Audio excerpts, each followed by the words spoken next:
This week we are coming to you from an exclusive boutique hotel located in Bacalet, Tobago. It is luxurious, it is stylish, it is the Bacalet Beach Club. Welcome to yet another edition of Let's Talk Tobago. I'm Davia Chambers and we start right now.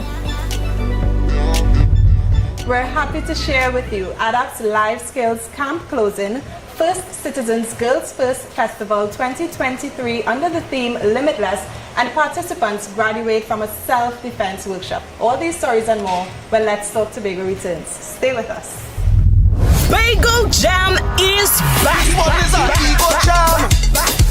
Get ready to revel in paradise. Thursday, 31st August, Shore Park Complex, Independence Celebrations meets the launch of Tobago Carnival in Tobago Jam. With a star-studded cast: Super Blue, Iowa, Johnny King, Pretty, Wayne Winchester, Stephanie Joseph, Tam Tam, Gerard Balfour, and featuring the Viking and Vi-Queen of Soca, Bungie Gallon and Fayan Lions. I never come here for no stand up. Gates open 5:30 p.m. For more information, visit the Welcome Tobago Facebook and Instagram page. Come revel in paradise at Tobago Jam.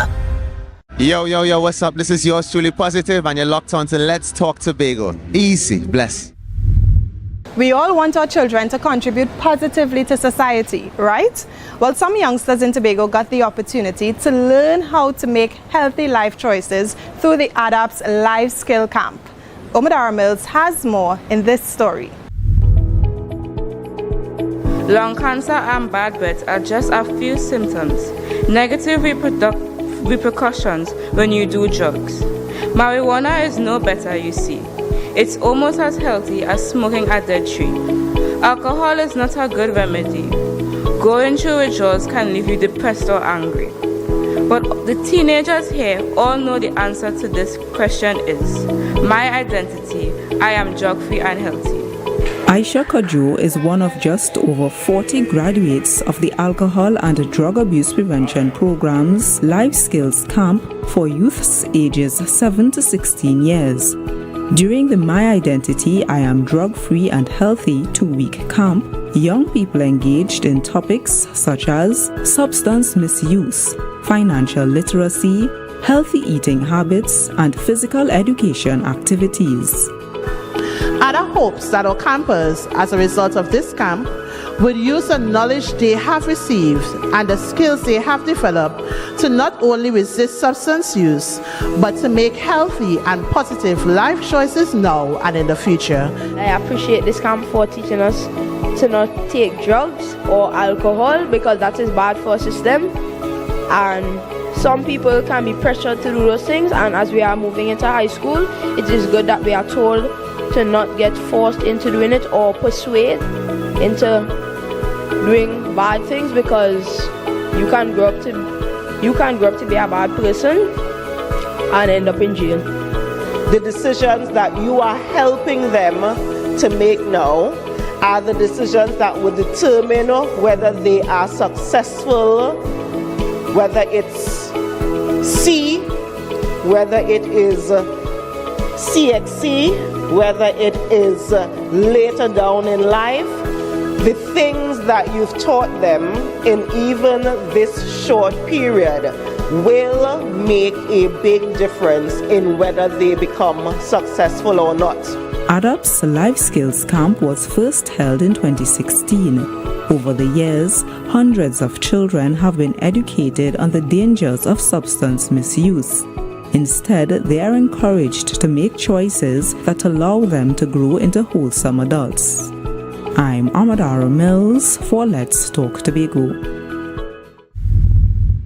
Do you know there are 3 ways to sit elegantly? And yes, this is one of the ways the Duchess slant. 200 girls from across Tobago got the opportunity to learn this and so much more when they participated in First Citizens Girls First Festival 2023 under the theme Limitless. I had the opportunity to be one of the facilitators along with so many more inspirational women from right here in Tobago. Take a look at the story. The 2023 edition of First Citizens Girls First Festival made its way to Tobago on August 20th at Shaw Park Complex. 200 girls participated in workshops focused on fostering leadership, self-confidence and personal growth. Girls First Tobago is actually very close to my heart because when I first joined First Citizens almost 10 years ago, this was something that I wanted to start. It took us almost 2 years to get it off the ground in the planning and conceptualizing. But when we did launch Girls First, we launched it in Tobago. The event, themed Limitless, was launched in Tobago in 2015 and gives the young female participants the tools to thrive in today's society. The power of sisterhood is and should be and should always be a source of inspiration, a source of empowerment, and a source of support. So facilitators shared inspirational stories to encourage the ladies to be the best versions of themselves. I need you to focus on your strengths. Create a list of your talents. Use your tablet, your phone, if you're like me and you like to write, because I believe in writing the vision to make it plain. There's something about putting it on paper. Create that list of your skills, your good qualities, your talents, your gifts, and I want you to celebrate them. Engage in activities that highlight those things.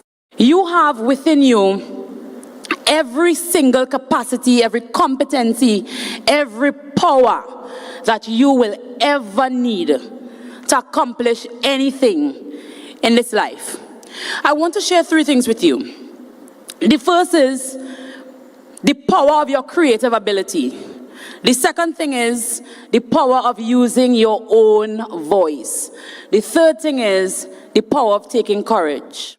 Other workshops included financial literacy, personal safety, polished presence, etiquette for teens, and self-care and wellness. Now, the July-August vacation is not just a time for children to relax. Some also use it as an opportunity to acquire new skills. So in that vein, we take you to the Young Innovators Camp hosted by the Tobago Information Technology Limited. Do enjoy this story. Science is fun, especially when you're learning about robotics, animation, drone technology, as well as programming. Over 125 youngsters ages 6 to 17 years engaged in those areas during this year's Young Innovators Camp. It's been great. I mean, programming games, animating, and, working on the drones. And not just, the technical part, but also making friends and things, it's a camp still, so yes, I had to socialize a little. I'm interested in this kind of camp because I always thought it would have been cool to create my own game or build my own drone or small car or something like that. I liked what I learned in general, but I was most interested in learning how to assemble and make drones. I think camp have a very good idea, and I think more people should attend it. It teaches people a lot, it helps you socialize, and it's very good in general.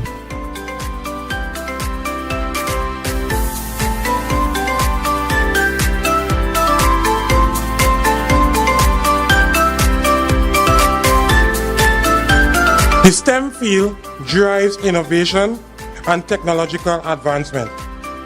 Many of the world's greatest discoveries and inventions are rooted in STEM.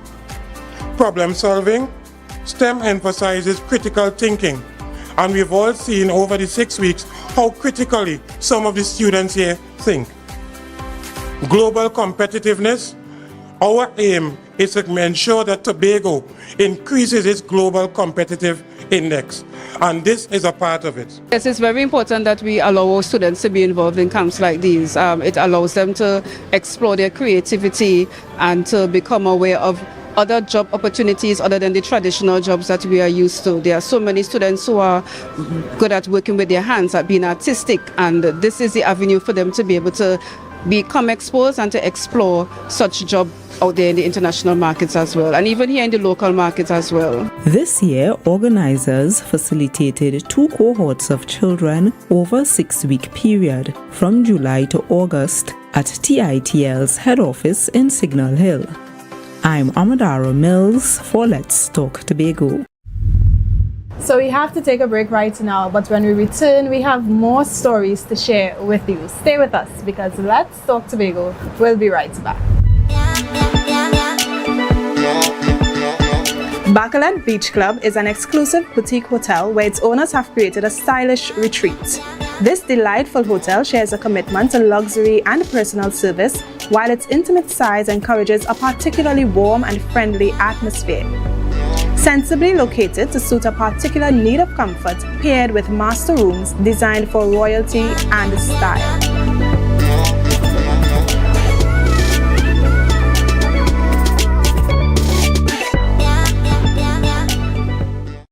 Tobago Jam is back. Get ready to revel in paradise. Thursday, 31st August, Show Park Complex, Independence Celebrations meets the launch of Tobago Carnival in Tobago Jam. With a star-studded cast: Super Blue, Iwa, Johnny King, Pretty, Wayne Winchester, Stephanie Joseph, Tam Tam, Gerard Balfour, and featuring the Viking and Vi-Queen of Soca, Bunji Garlin and Fayan Lyons. I never come here for no stand-up. Gates open 5:30 p.m. For more information, visit the Welcome Tobago Facebook and Instagram page. Come revel in paradise at Tobago Jam. 23 special needs students from Tobago now have self-defense skills. Crystal George tells us more in this story. Have a look. In today's society, it's very rare that we'll think about our bodies without thinking about our rights. And what about everyone's right to defend himself?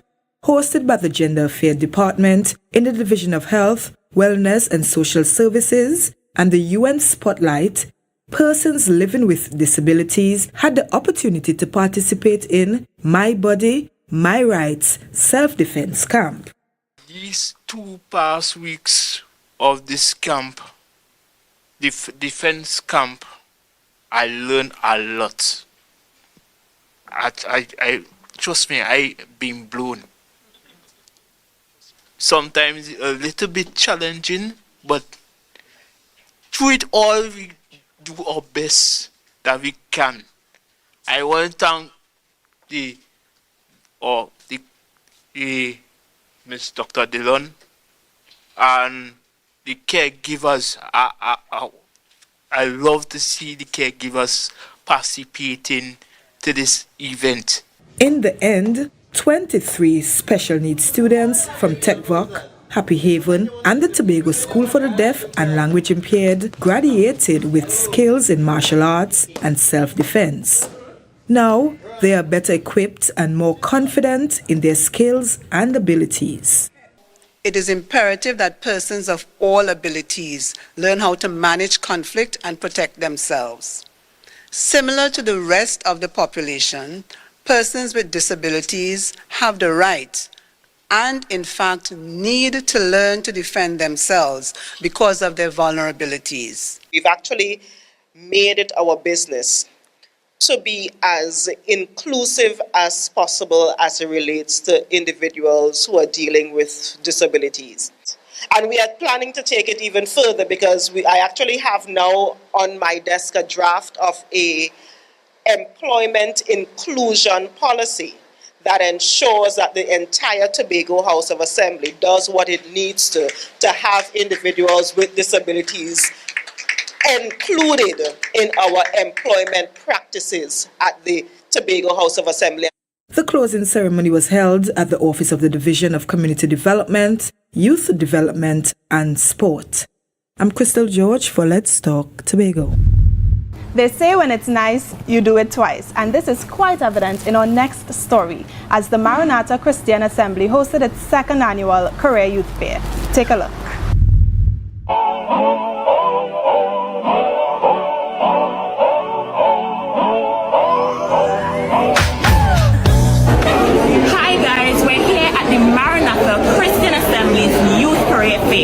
This is the Department of Information.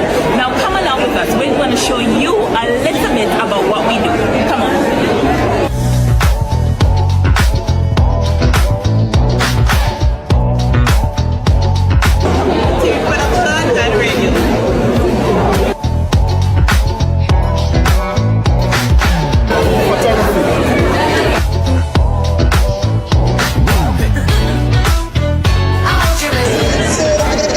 Video editing. Communication.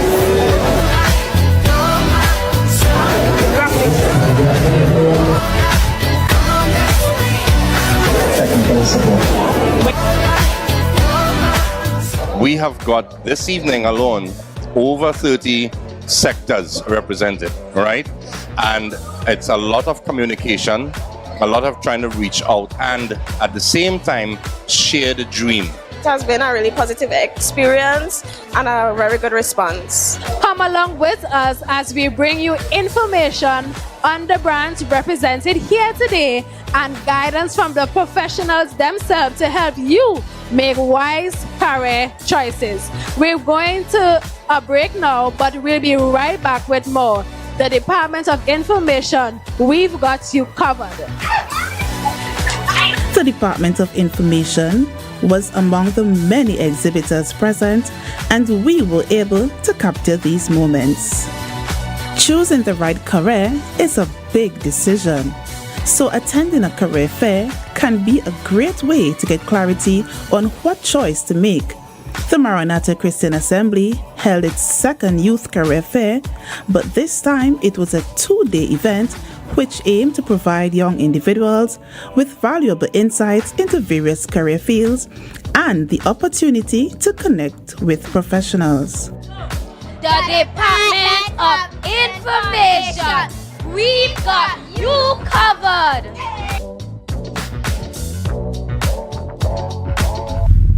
Young people in Tobago are gaining work experience through the World of Work program hosted by the Division of Community Development, Youth Development and Sport. We spoke to some of the interns in this story. Have a look. As youths leaving high school, we all wonder, what do I need to know before becoming employed? Well, the World of Work program hosted by Community Development, Youth Development and Sport is geared towards such preparation. For us is one of our youth development programs that's focused on our young persons ages 16 to 18, where we seek to equip them with the necessary skills in preparing for the world of work. The program has, however, developed to not just looking at skills specific for the world of work, but also building the capacity of our young persons. This program is directly aligned to the division's mandate in terms of our focus on allowing our young people to gain the additional skills and build their capacities to function as better adults out there.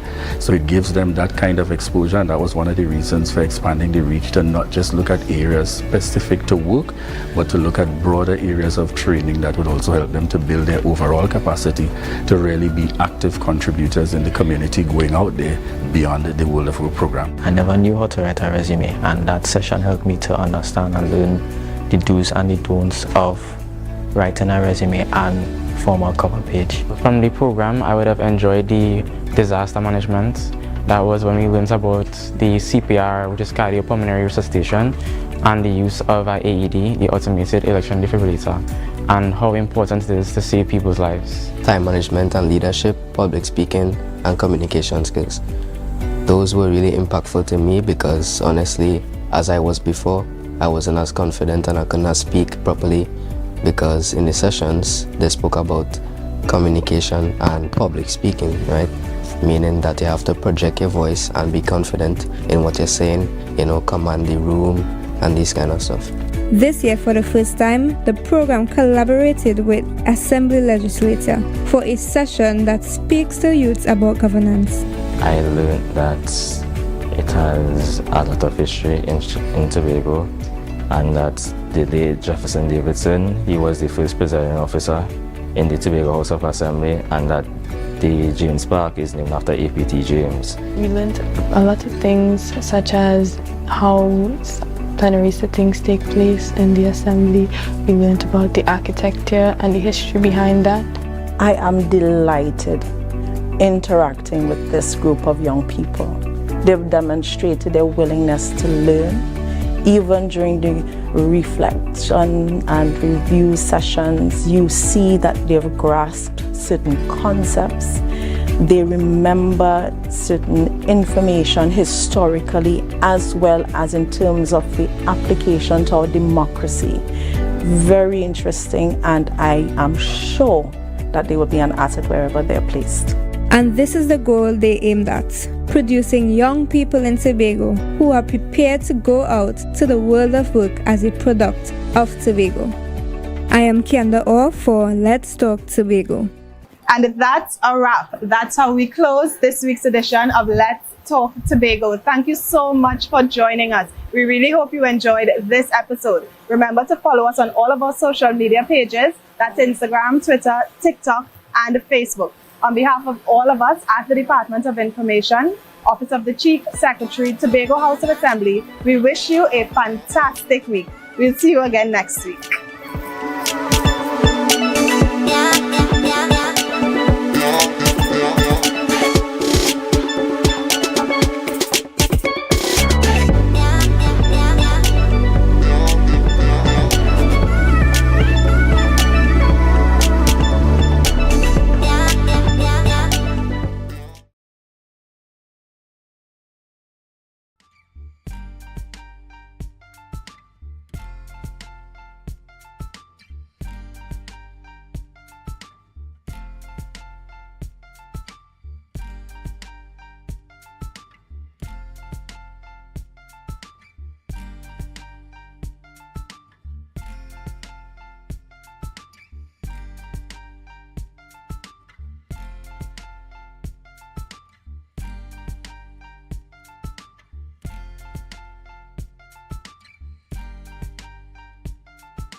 Put a smile on your face when you're moving from place to place. Good morning, good morning, morning, good morning, morning.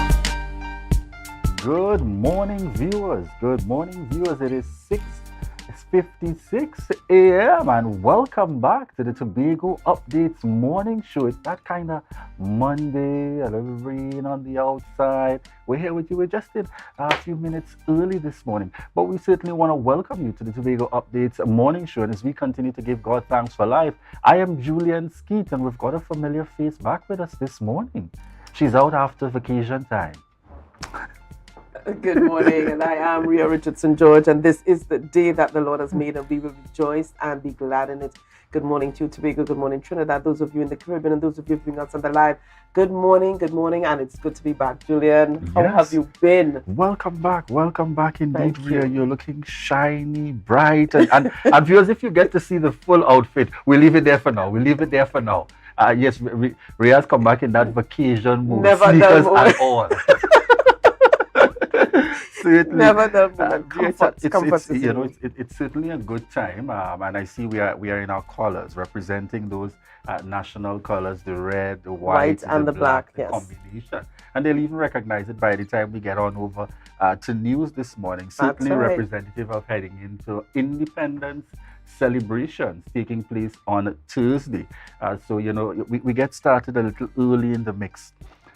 Proud to be from sweet Trinidad and Tobago. That's right, and I'm seeing hints of GMT also in red, white, and black. So It's a combination. We got to get that group photo with 4, because at first we thought it was 3 in red, definitely. black, and white. The combinations, and then we're now recognizing that it's even more. Yes, viewers, this is just us here, enjoying and really looking forward to the celebration of our independence in Trinidad and Tobago.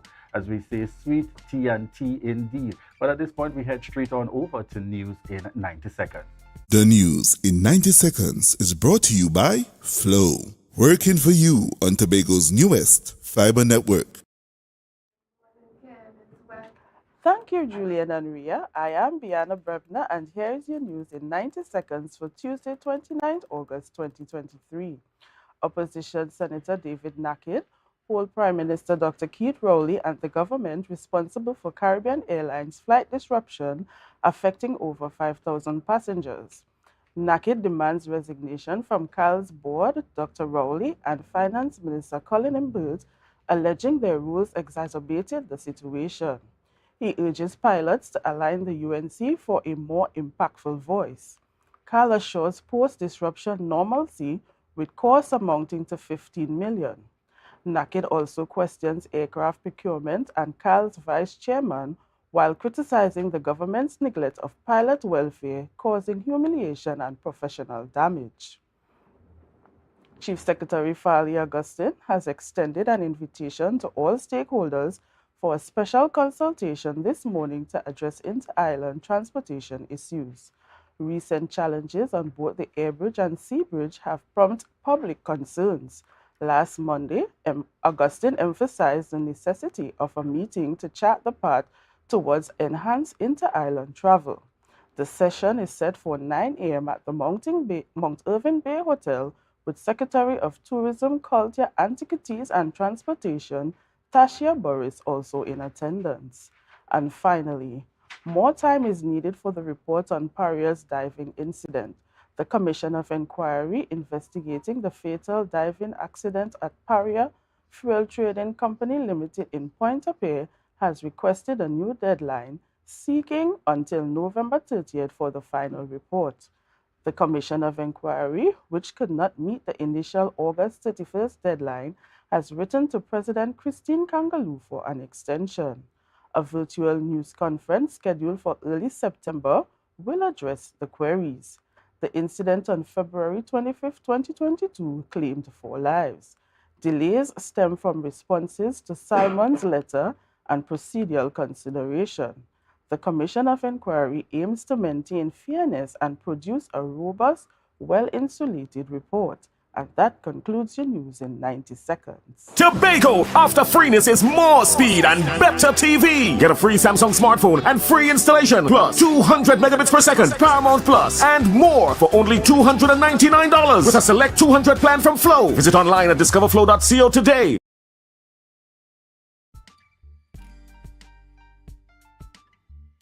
It's Morning Show coming to you here live from the Port Mall in Scarborough, Tobago. All right, and at this point, viewers, Ria, what's happening on our rundown? What's happening on our rundown in the mix this morning? All right, well, Julian, and viewers, again, it's really good to be back, and we're going to start things off this morning chatting with Jared Primer, the film director of TPAC, and it's all about the Bago Jam 2023. It's back, it's here. So, certainly we're looking forward to that and hearing, more about what it is they've got planned. All right. And this morning we'll also be chatting with Wade Caruth and Ihana Mafia. I hope I have that pronunciation just right. But we'll be speaking about the next chapter, Open Mic Night. So we look forward to those conversations coming up later on this morning in the program. At this point, viewers, we head straight on into our birthday shout-out, sponsored by KFC. This is your birthday shout-outs on Tobago Updates, sponsored by KFC.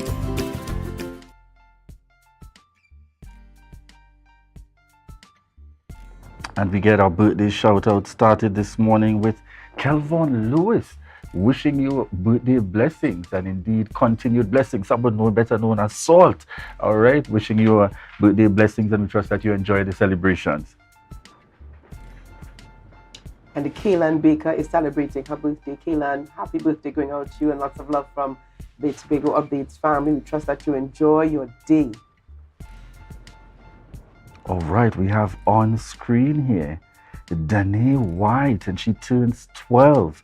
And this is from her mommy, Ayana Carter Brassi, wishing you a happy, happy birthday. I think I see a little bit of Ayana there. I see a lot of Ayana. A lot of Ayana. A whole lot. Wishing you a happy, happy birthday and indeed continued blessings. Do enjoy the celebration. And it's still the holidays, so you get to demand anything from mommy today. And this is a very special one. This is a special one for and us. dear to us here, June Phillips Pierre. She celebrated her birthday yesterday. Yes. And I couldn't help but take the opportunity. We're not here in terms of really to recognize and to celebrate this viewer. She has been with us from day one, yes. October of 2021. Yes. Coming on stream of the Tobago Updates morning show. Faithful supporter out there in the States, really continuing to represent and all things Tobago. And she came here for her 70th. She came home, I should say, That's for right. her 70th birthday celebration. And it was a grand affair. Ria, you were there from the street parade? I was there from the street parade. And I'm talking here, the road in Belgarden blocked off. You're talking Mokojumbi, you're talking the whole works. It was almost like a Tobago Heritage Festival. So you had the Roxborough Police Youth Club dancers and the drummers, Tambu Bamboo. It was an affair, Julian, if you had been there from the very beginning. And there she was coming in dancing in her, mind you, this is the second outfit. Yes. This is the what you might call the after party outfit that she's wearing.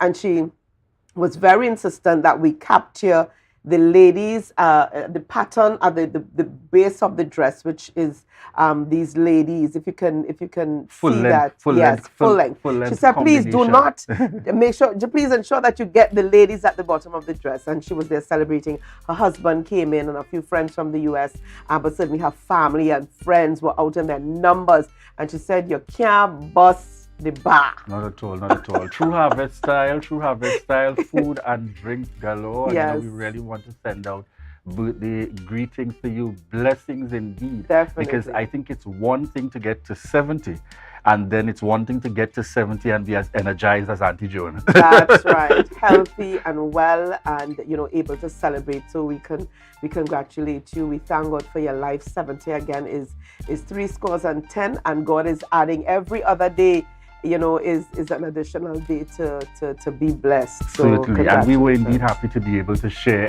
in the celebration. And we want to thank all those persons gathered there that certainly took the opportunity to make mention. We look out for Tobago updates. We definitely tune in. We rock back and relax and make sure that's right that we are viewing each and every day. We want to say good morning to each and every one of you. And yes, our birthdays, one of our main birthday celebrants today, celebrating 70 milestone. Joan Phillips Spear, God's continued blessings. As well, there was in attendance Miss Bonus, and Miss Bonus said, she said, oh God, we are just watch the show, we just enjoy the show, She said, oh gosh, she said, when you wake up, she said, Tobago updates first.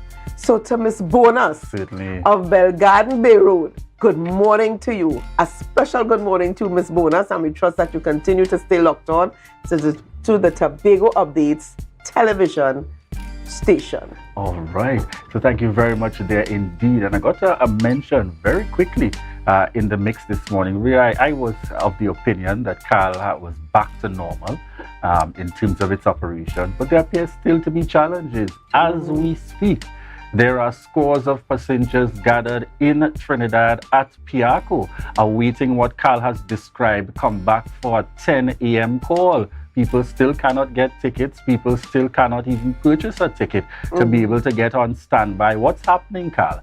You gave us all indications that the air bridge is back to normal, but reports and accounts coming in from those persons who are currently at the airport now this morning seems to indicate otherwise. That is it that back to normal means the struggle for Tobago? That's normal. So there's nothing really to worry about. What do you mean when you indicate things are back to normal, Carl? Because we still have what is our situation, a very stressful one for those persons traveling again back and forth, trying to return home under the circumstances, some trying to come across to Tobago under the stress and the struggle and the strain. More importantly, you get there this morning first thing and you're told not till 10 o'clock we're going to have another update. Now what's happening, Carl? We really look forward to some updates there. Is the service really back to normal?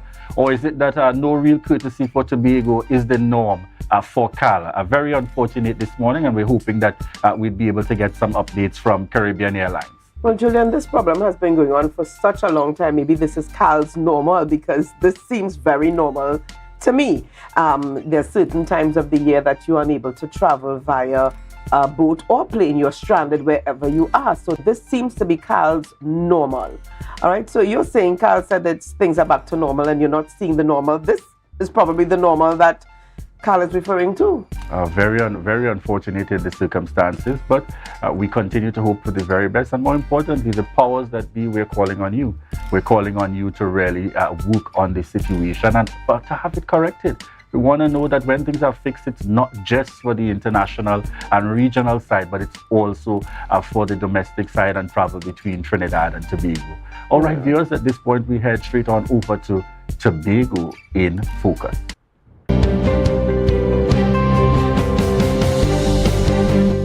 The Division of Education, Research and Technology's Student Support Services provides a range of services all geared at the holistic development of all children, including those who require special education services. School psychologist Marian Kent dispelled the notion that special education is a place. Rather, it is about encouraging children to embrace themselves. Special education is a range of services that's afforded to individuals who are students who struggle academically, behaviorally, emotionally, socially, in fitting in and being able to perform with the reading, the math, even achieving goals.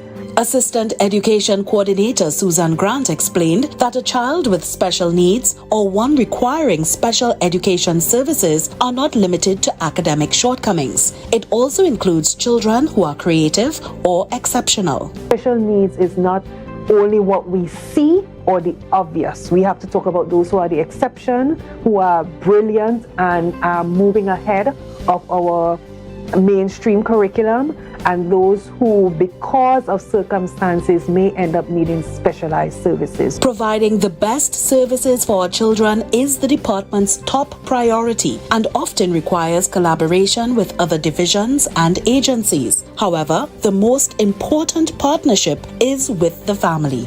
Ms. Kent appealed to parents and guardians to support the work of the department by becoming advocates for their children. The Division of Education, Research and Development's Student Support Services provides various services to students from early childhood to secondary school.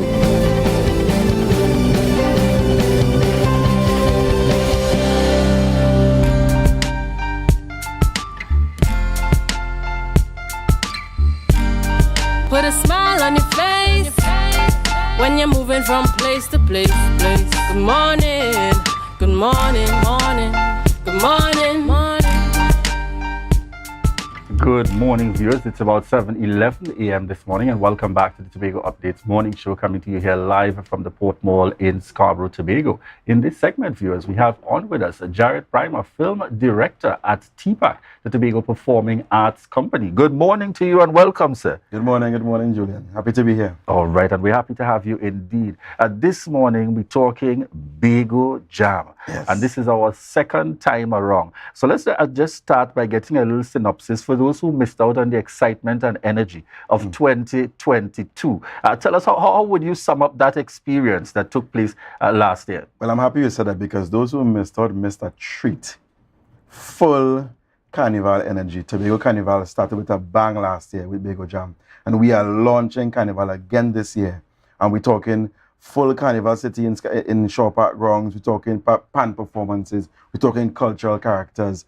We are having a wonderful time. Of course, our lineup, our soca lineup, both local and from Trinidad, we're having a grand time this year. Bago Jam Revel in Paradise. All right. When we got started last year, would have been September. This year, I recognize, like the team at TPAC and the division and the THA decided, that was too close to Carnival. We have now seen a shift to Independence Night. Give us an idea, what can we expect in terms of the start-off time for this year and the flow? Well, the change really indicates how much people couldn't wait.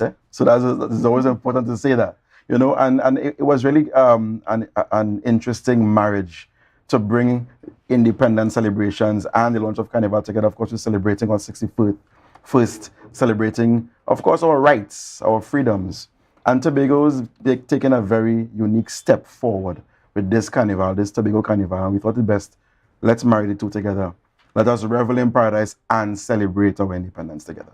I see the significance in terms of ticket prices, that odd price. Tell us a little bit about that. Well, of course, that was no mistake, right? So in our celebrations, of course, we offered our very early patrons $61 as we celebrate on 61st. You had the early bird tickets for $61, but now tickets are $161. You pay more at the door, but hear this, today and only today, we have a payday special. We know people get paid late. This is the pay week. You have a payday special today only for $100. You have to get those tickets physically though at Shore Park. So those tickets are available at Shore Park today. And what are the hours up until what time? 9 to 4. All right, from 9 to 4, folks. So make sure and make your way out at Shore Park to collect. This is the payday. This is the payday special. The payday sale that takes place. Tell us a little bit about the performance lineup that we can look forward to for Bago Jam this year. Of course, and you know we're always about celebrating the work of our Tobagoans as well as just celebrating the arts and culture on a whole. So we have a lot of performances from our local artists. We have Stephanie Joseph, we have Tam Tam, we have Culture B, we have Jared Balfour, we have Caston Cupid. Of course, for our older folks, we have our Johnny King who move in the crowd in the way he does it all the time. And our biggest sensation, of course, you know, we must bring our boy Sherwin back. So Sherwin Winchester is back again for the second time. Would you say that this is a gentle reminder about the talent coming out of Tobago? Oh, definitely. I actually feel that Bago Jam offers our young performers on the island a stage to really flex. And I must say that now, I'm singing like I'm very tired. Last night I was in the band room because we have our very own Tobago band led by Kashif Wilson. And I went to take in the rehearsal and listen, we are in for a treat. These guys are jamming like professionals. Let us show Tobago that we have it right here too. And that's so important in terms of that combination and recognizing our talent here in Tobago. Tell us a little bit about the logistics in terms of what area will the show be taking place this year, parking and those things. Should persons have to worry where the overflow areas, those kinds of things? Sure. So we are on the grounds in Shore Park. So we're not inside, we're outside. We're creating that open air experience. All right. And we are encouraging people to come early. The gates open at 5:30. All right. Now, of course, the parking can get a little bit crazy because we have limited parking in the space. So get there early, get your secured spaces. Of course, the police will be on hand to assist and they will be here to support because you know it's Independence Night. Everybody come in. And I must indicate that that's the perfect vantage point for us to view our fireworks at Shore Park. So you can't miss it. So 5:30, the gates open and we have a double whammy for everyone. You're getting the usual fireworks at 8:30, that kind of thing. But to end the show, of course, with the Vikings, we have another explosion for our audience. All right, certainly a combination happening there. What was the response like in terms of vendor registration? We saw that the call would have gone out early in terms of vendors being involved and being part of the space. I know that that was a significant highlight of last year in terms of, again, a taste of almost everything. Yeah. Tell us a little bit about that and what we can expect this year. And we saw the same support and even more, like our vendor registration actually has doubled this year. So, of course, we can't have everyone who's on the list. But we are really happy to have that database of vendors, you know, so that, of course, TPAC and the division, we're having shows throughout. We have a lot of more carnival experiences, and we're going to offer this list of vendors out to those who may have the events. You know, we're really excited about the different things we have. And, of course, in Bago Jam, it's not just food, it's not just a ice cream, a little sweets. It's also craft, So come with your money. It's a thing to buy a little memorabilia, nice little Tobago keepsakes, and, of course, support. Now, I want to go a little further. I know when TPAC is involved in the rollout of stuff, you get a taste of different aspects of the art form. This is the launch of Carnival. Any sneak peeks into, you know, we're going to see some characters? What we're going to have in the mix? Well, you know, once we have our artistic director, Rachel Mpe, on board, you know it's going to be magical. All right, so we have something designed for you. All right, so we want to encourage you to come early. That kind of interaction, that kind of our character interaction will be very different this year. So we really don't want you to miss that. So don't sit down and say this is a 7 o'clock party. This is not a 7 o'clock party. 5:30 p.m. the doors open. Get there early. Come and be part of that cultural experience that we have curated for you. Of course, rhythm section, we're really creating a vibe. And we can leave out the pan, Yes. We have the pan in the inside for you as well, too. All right. Tell our viewers, I know we mentioned Shore Park. Where tickets are available? Can persons get it online? Are there venues that they can go to? Just give us some additional information on tickets. We are selling tickets online at www.witix.com. But you can, of course, we encourage you to come to Shore Park as well. Come into the TPAC office and you can purchase your tickets there as well. Once again, prices are $161, but today is your day to run in. $100 today. All right. We're speaking to here a collaborative effort. Tell us a little bit about some of the players, partners for the successful delivery of Bago Jam 2023. Well, it's fallen mostly on TPAC, of course, but we cannot leave out our partners with the Tobago Festivals Commission. They continue to support us, of course, in that logistic and that sense. They really always bring their soldiers, I must say, who get the things rolling in the background. Of course, TTAL continue to support us through promotions and so on. So these are our partners so far. We have been approached by Bermudas as well, so we have to big up Bermudas. And just recently, we of course have Republic Bank jumping on board. So we have all these players that are really coming to make this thing happen, to really start Carnival in the biggest way in Tobago. So certainly there's an opportunity for persons to get involved. Can we look forward similarly? Would you say that this kickstarts the things and then we see the lineup of other events that will flow private as well as public? Yeah, because I mean, this is the launch. So we are inviting, of course, all those other promoters who may want to promote the events for the Carnival. You can, of course, get your stuff up on our digital screens. So far, we've had a number of other sponsors kind of coming on board in terms of getting their visuals showing. I must, of course, big up I Love Soca because there's a David Rudder show coming. That's a big one. All right, and then TPAC coming back with a little thing. We have a Queen of the Road musical. That is a musical for Calypso Rose. That's also happening within the Carnival season. So all these visuals you're going to see up on screen. And definitely because this is the launch, you're going to see our calendar. You're going to see what is in store for Tobago Carnival. One of the things I want to chat about, as we delve off of part of the importance of exposing our young persons. Tell us a little bit very quickly. We saw that TPAC would have held its first camp this year, engaging young persons. And I mean, it really speaks to when we get to the point and we see our entertainers and our performers and persons within the art form generally presenting themselves, and we are proud of Tobago. It seems like a good start. Tell us about the success of that camp this year. Well, that was a phenomenal start. We actually have parents who are calling saying it has to happen, it has to be a staple.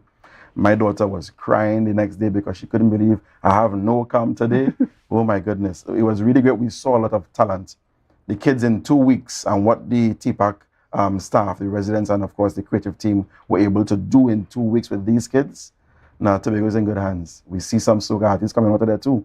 Some performers, we saw some great performers that will be making the big stage very soon. All right, excellent. All right, viewers, at this point we head on out to a break. We are chatting with Jared Primer, film director for TPAC. And indeed, we remind you that this is your opportunity to share the live, share the live, share the live.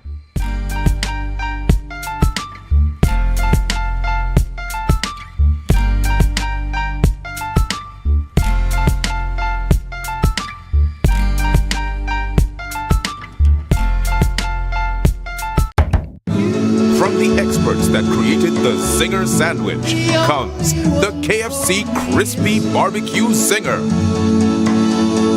The only one I see is you. Cheddar cheese, crispy onions, the most delicious Kentucky Fried Chicken, and barbecue sauce.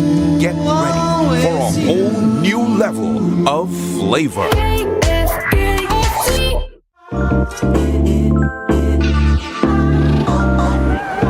Wait, I do even have suit and thing for this wedding. Why getting them thing? Well, the port my right over there. Alright, thanks. The Port Mall, where the varieties are large from your favorite stores, from restaurants to salons and from clothing stores to jewelry stores, located at Sanctus Hill, Scarborough, Tobago. Telephone number is 868-334-6589.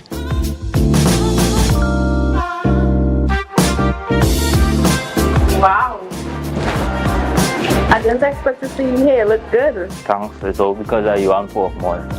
But here now I'm going to our wedding. You want to join me? Yeah, that's okay. Alright. Beat the rush and come on down to the Port Mall. Tapicom. Welcome to the future. The only card you will need in a new world. Digital business cards. Safe, hassle-free. The future is here. Tapicom. New generation digital transfer. Digital time clock cards. Digital attendance cards, air tags, customized designs, digital clothing tags, digital pet tags. Tapicom. The future is here. Contact us today.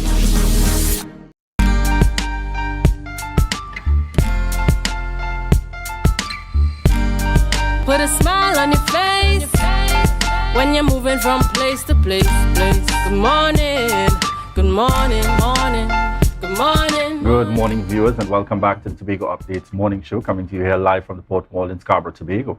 We just at about 7:23 a.m. this morning, and we're talking Bago Jam as we continue the conversation with Jared Primer, film director at TPAC. So, Jared, we spoke about various aspects, and I want to dive in a little bit more because you mentioned it before. We just had this celebration of, steel pan being recognized on the world stage. Tell us a little bit about what can we expect on the display at Bago Jam as it relates to the steel pan.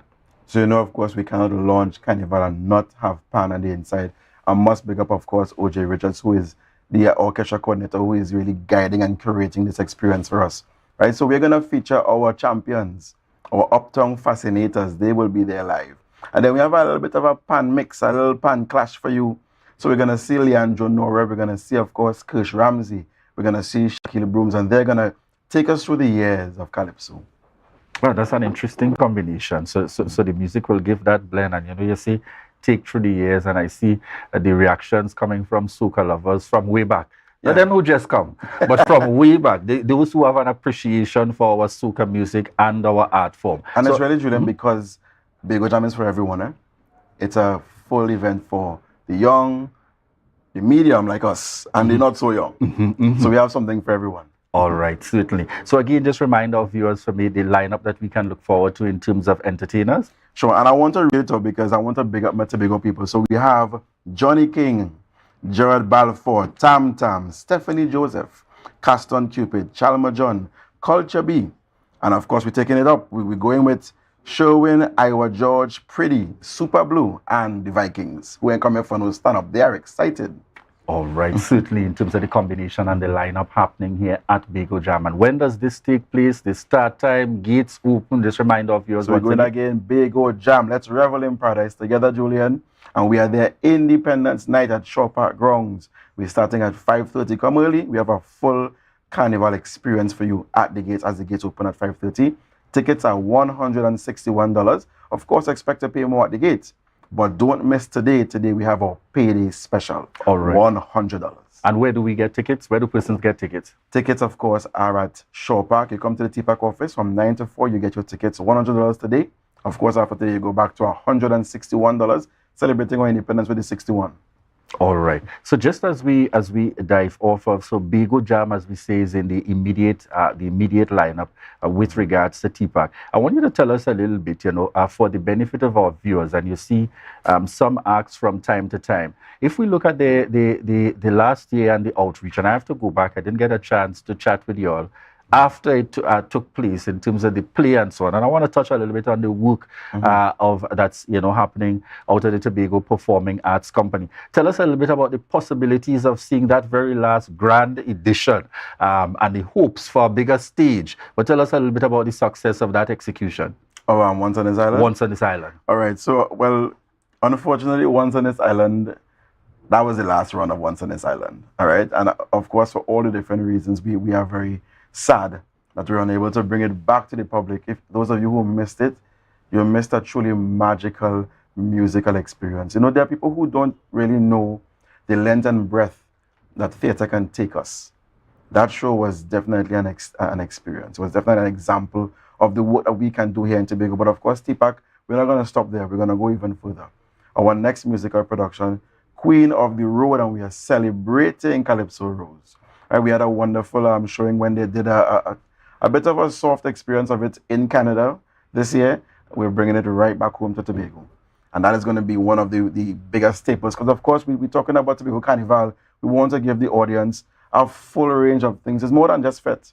Right? You can come and really just sit and enjoy a full experience of Calypso in a whole different kind of form.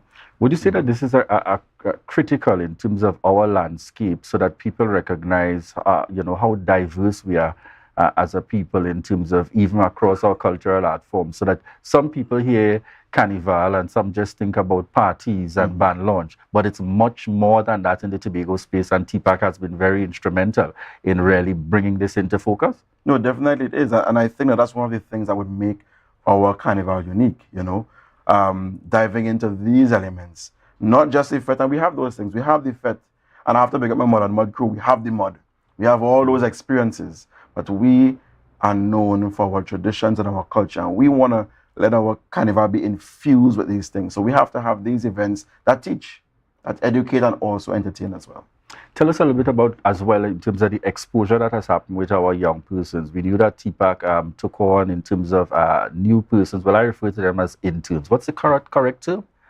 Interns, do you mean the OJTs or do you mean the residents? Residents. Yes. Residents. That's the term. And I think I was corrected by Arishon with this before. Yes. But the residents that are now a part, how was this added in terms of that expansion and ensuring the continued involvement in our culture and our art form for the build out of TPAC?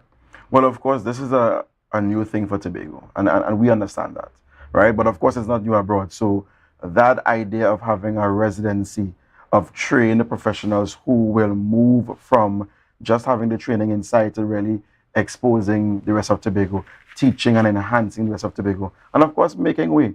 The Secretary uses the term incubator, creative and cultural incubator. That's what TPAC is.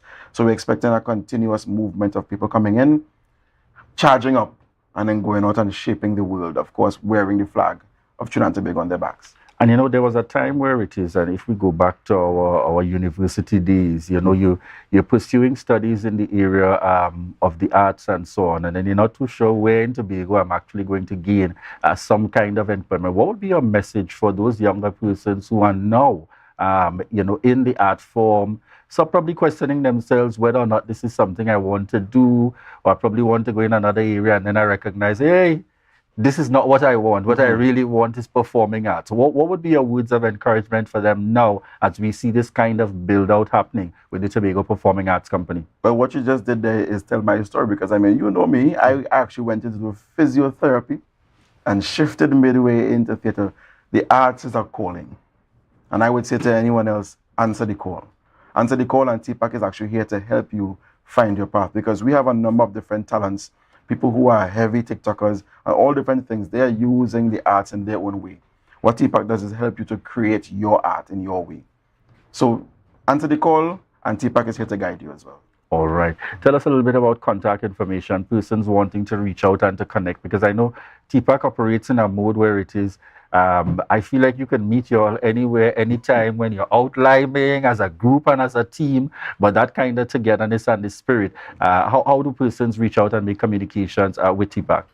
Well, of course, we would encourage you to use our socials. Our socials is really where we get most of our information, and we respond immediately. So Tobago Performing Arts, both on Facebook and on Instagram. That's where you will catch us. And of course, we encourage you as well, we're in the season of Carnival. Go to our Welcome Tobago Instagram as well, welcometobago.com. You're going to get all the information about the Carnival, about Bago Jam as well there too. All right, good. And Bago Jam, before we wrap this morning's interview, take it away. Where it's happening, what time it's happening, why they need to be there, and anything else you want to remind our viewers about. Well, I'm going to treat this as though it's my camera, so I'm going to take it right there. So come revel in paradise, Trinidad and Tobago, Bago Jam, the launch of Carnival. We're going to be celebrating independence and launching Tobago Carnival. And of course, we are at Independence Night. We're on the Shore Park grounds. Tickets are $161, but don't miss today.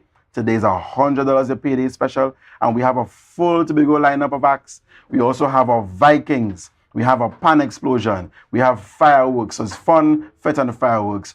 Don't miss this launch. Don't miss Bago Jam. All right, folks. Well said. Thank you very much there, Jared Primer, film director. And importantly, I'll ask TPAC to join in with me now as we head on out to the break to remind you that this is your opportunity to share the live, share the live, share the live.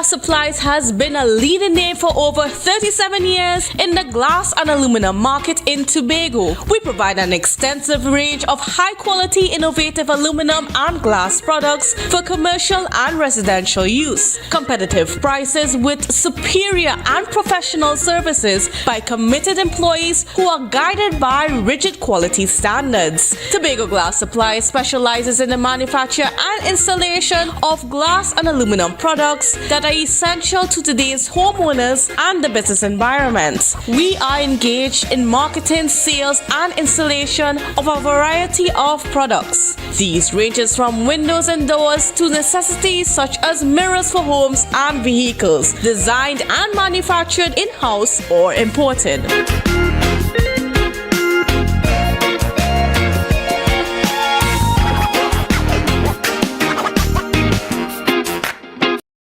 Tobago Jam is back. Get ready to revel in paradise. Thursday, 31st August, Show Park Complex, Independence Celebrations meets the launch of Tobago Carnival in Tobago Jam. With a star-studded cast: Super Blue, Iowa, Johnny King, Pretty, Wayne Winchester, Stephanie Joseph, Tam Tam, Gerard Balfour, and featuring the Viking and Queen of Soca, Bunji Garlin and Fayan Lyons. I never come here for no stand up. Gates open 5:30 p.m. For more information, visit the Welcome Tobago Facebook and Instagram page. Come revel in paradise at Tobago Jam. There's a new date for Tobago Swim Fest, September 17th, 2023. Come and witness the main event, the 4-kilometer swim from Pigeon Point to Buku Point. More than $25,000 in prizes. It's a family affair, so come out from 11 a.m. on the beautiful Buku Beach. There'll be swimming races, sandcastle building, and seafood on sale. Come and enjoy a fun day at the beach. Calling swimmers from Crown Point to Charlottesville. Registration on the day.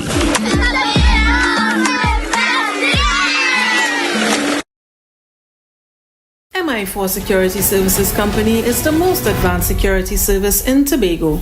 Ask about our cash in transit service. It's safe, risk-free, reliable, and timely. We provide safe banking delivery for all business types and sizes with highly trained staff, 24/7 monitoring, coordinated emergency response, and a well-maintained fleet of armored vehicles. Contact us at 660-7723 or visit our website at www.mi4securitytt.com to sign up today. Are you flood ready? Review and update insurance coverage. Install floodgates and barriers. Create a family flood plan. An initiative to help people prevent, prepare, recover. TATIL, where people are people. But this place is boring enough. We don't even do nothing. Let me go somewhere now. I really want some new things, yeah? Poof. Then look no further. Portmore is the place for you. Oh, really?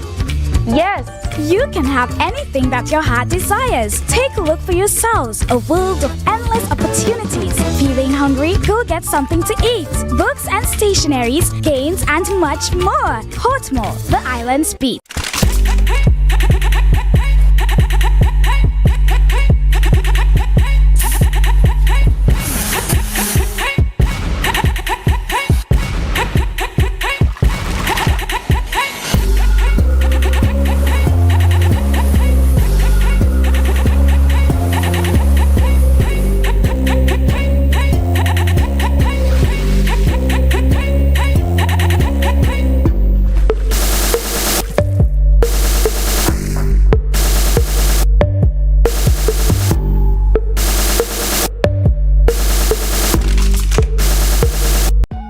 Right now, Tobagonians are just currying down to Bonaccord right in Stobie Local Road. You know why? To come down and shop at Authentic Builders General Hardware, the only hardware store in Tobago that is giving you guys Trinidad prices. So for instance, such as steel, 1/2 inch and 5/8, $7,895. 5/8 construction ply for $260. Every single thing that you will need to do your home renovation or start your new construction, we have it right here. And to get your quotation, it's very easy. Just WhatsApp us at 272-1990 and we will do your free WhatsApp quotation for you.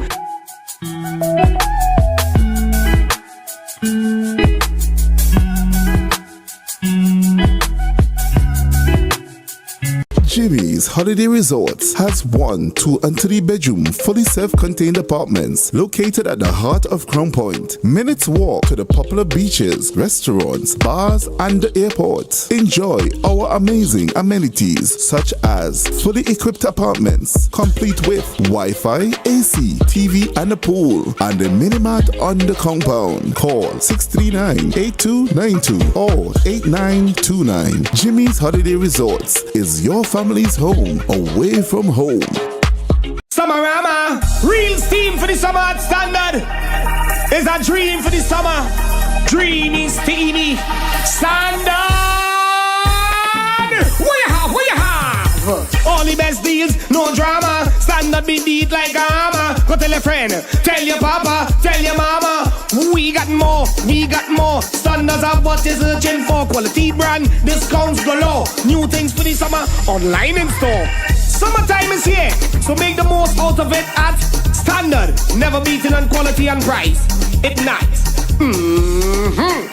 Are you flood ready? Recycle and properly dispose of large waste. Avoid sweeping yard clippings or trash into drains. Plant trees to avoid soil erosion. An initiative to help people prevent, prepare, recover. Tatil, where people are people.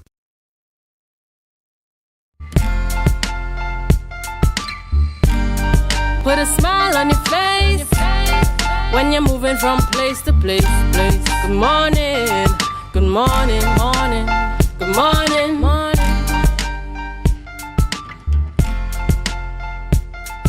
Viewers, welcome back this morning to the Tobago Updates Morning Show.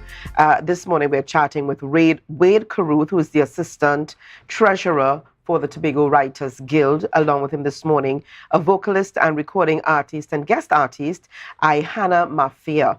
And this morning, viewers, our focus is on the next chapter, Open Mic Night. Good morning and welcome to you. Hi, good morning, Ria. How are you this morning? Doing very well. It's good to have you on the program. Hannah, like Hannah, as you said. Yes. Right, Hannah, it's good to have you on the program with us as well. To you. All right, Wade, let's start with you this morning.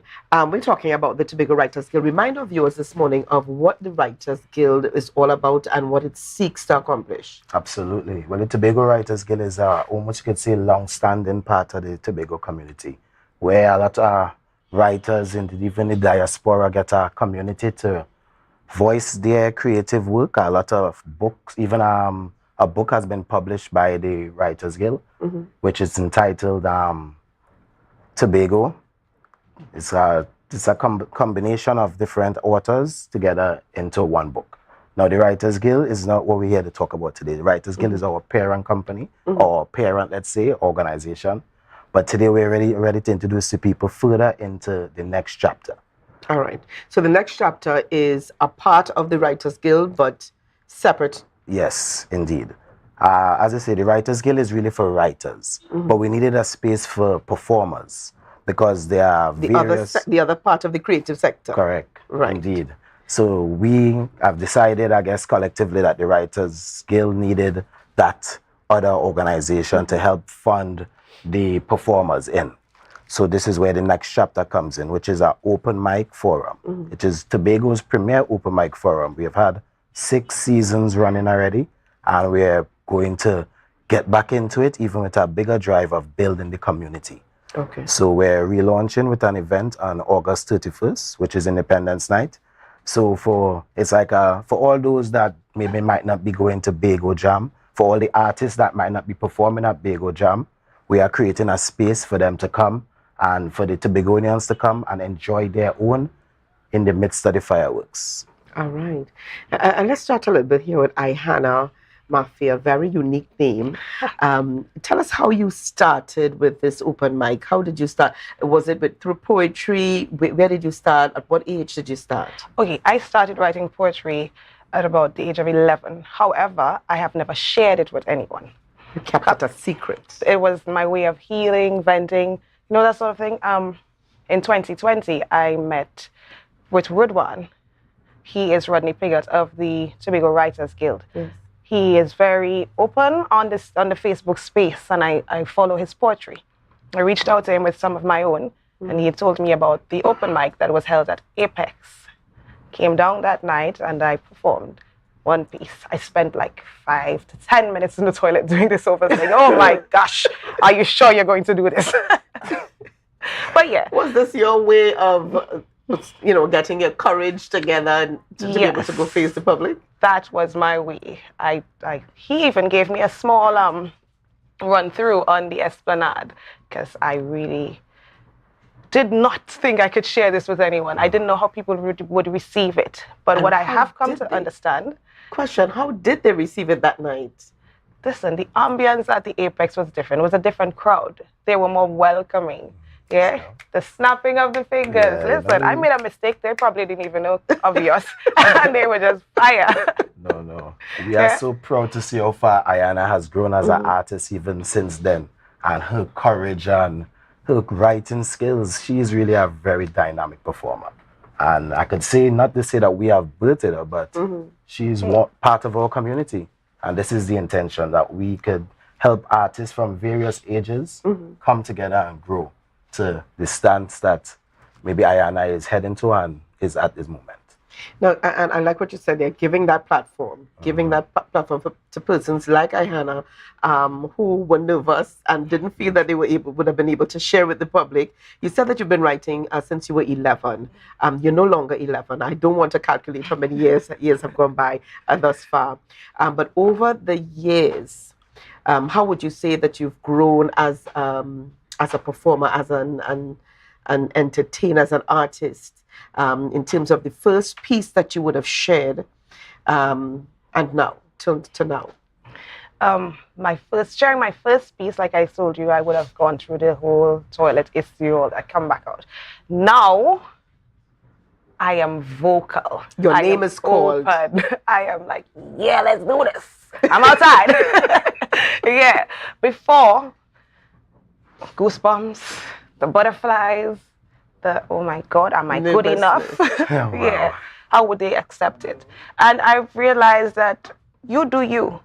Your tribe would find you. Everybody has their style. Everybody has there's Beyonce, and she has her beehive, and it's the Navy. People would gravitate to what they like. You keep putting out your stuff, and you would find your people. Okay.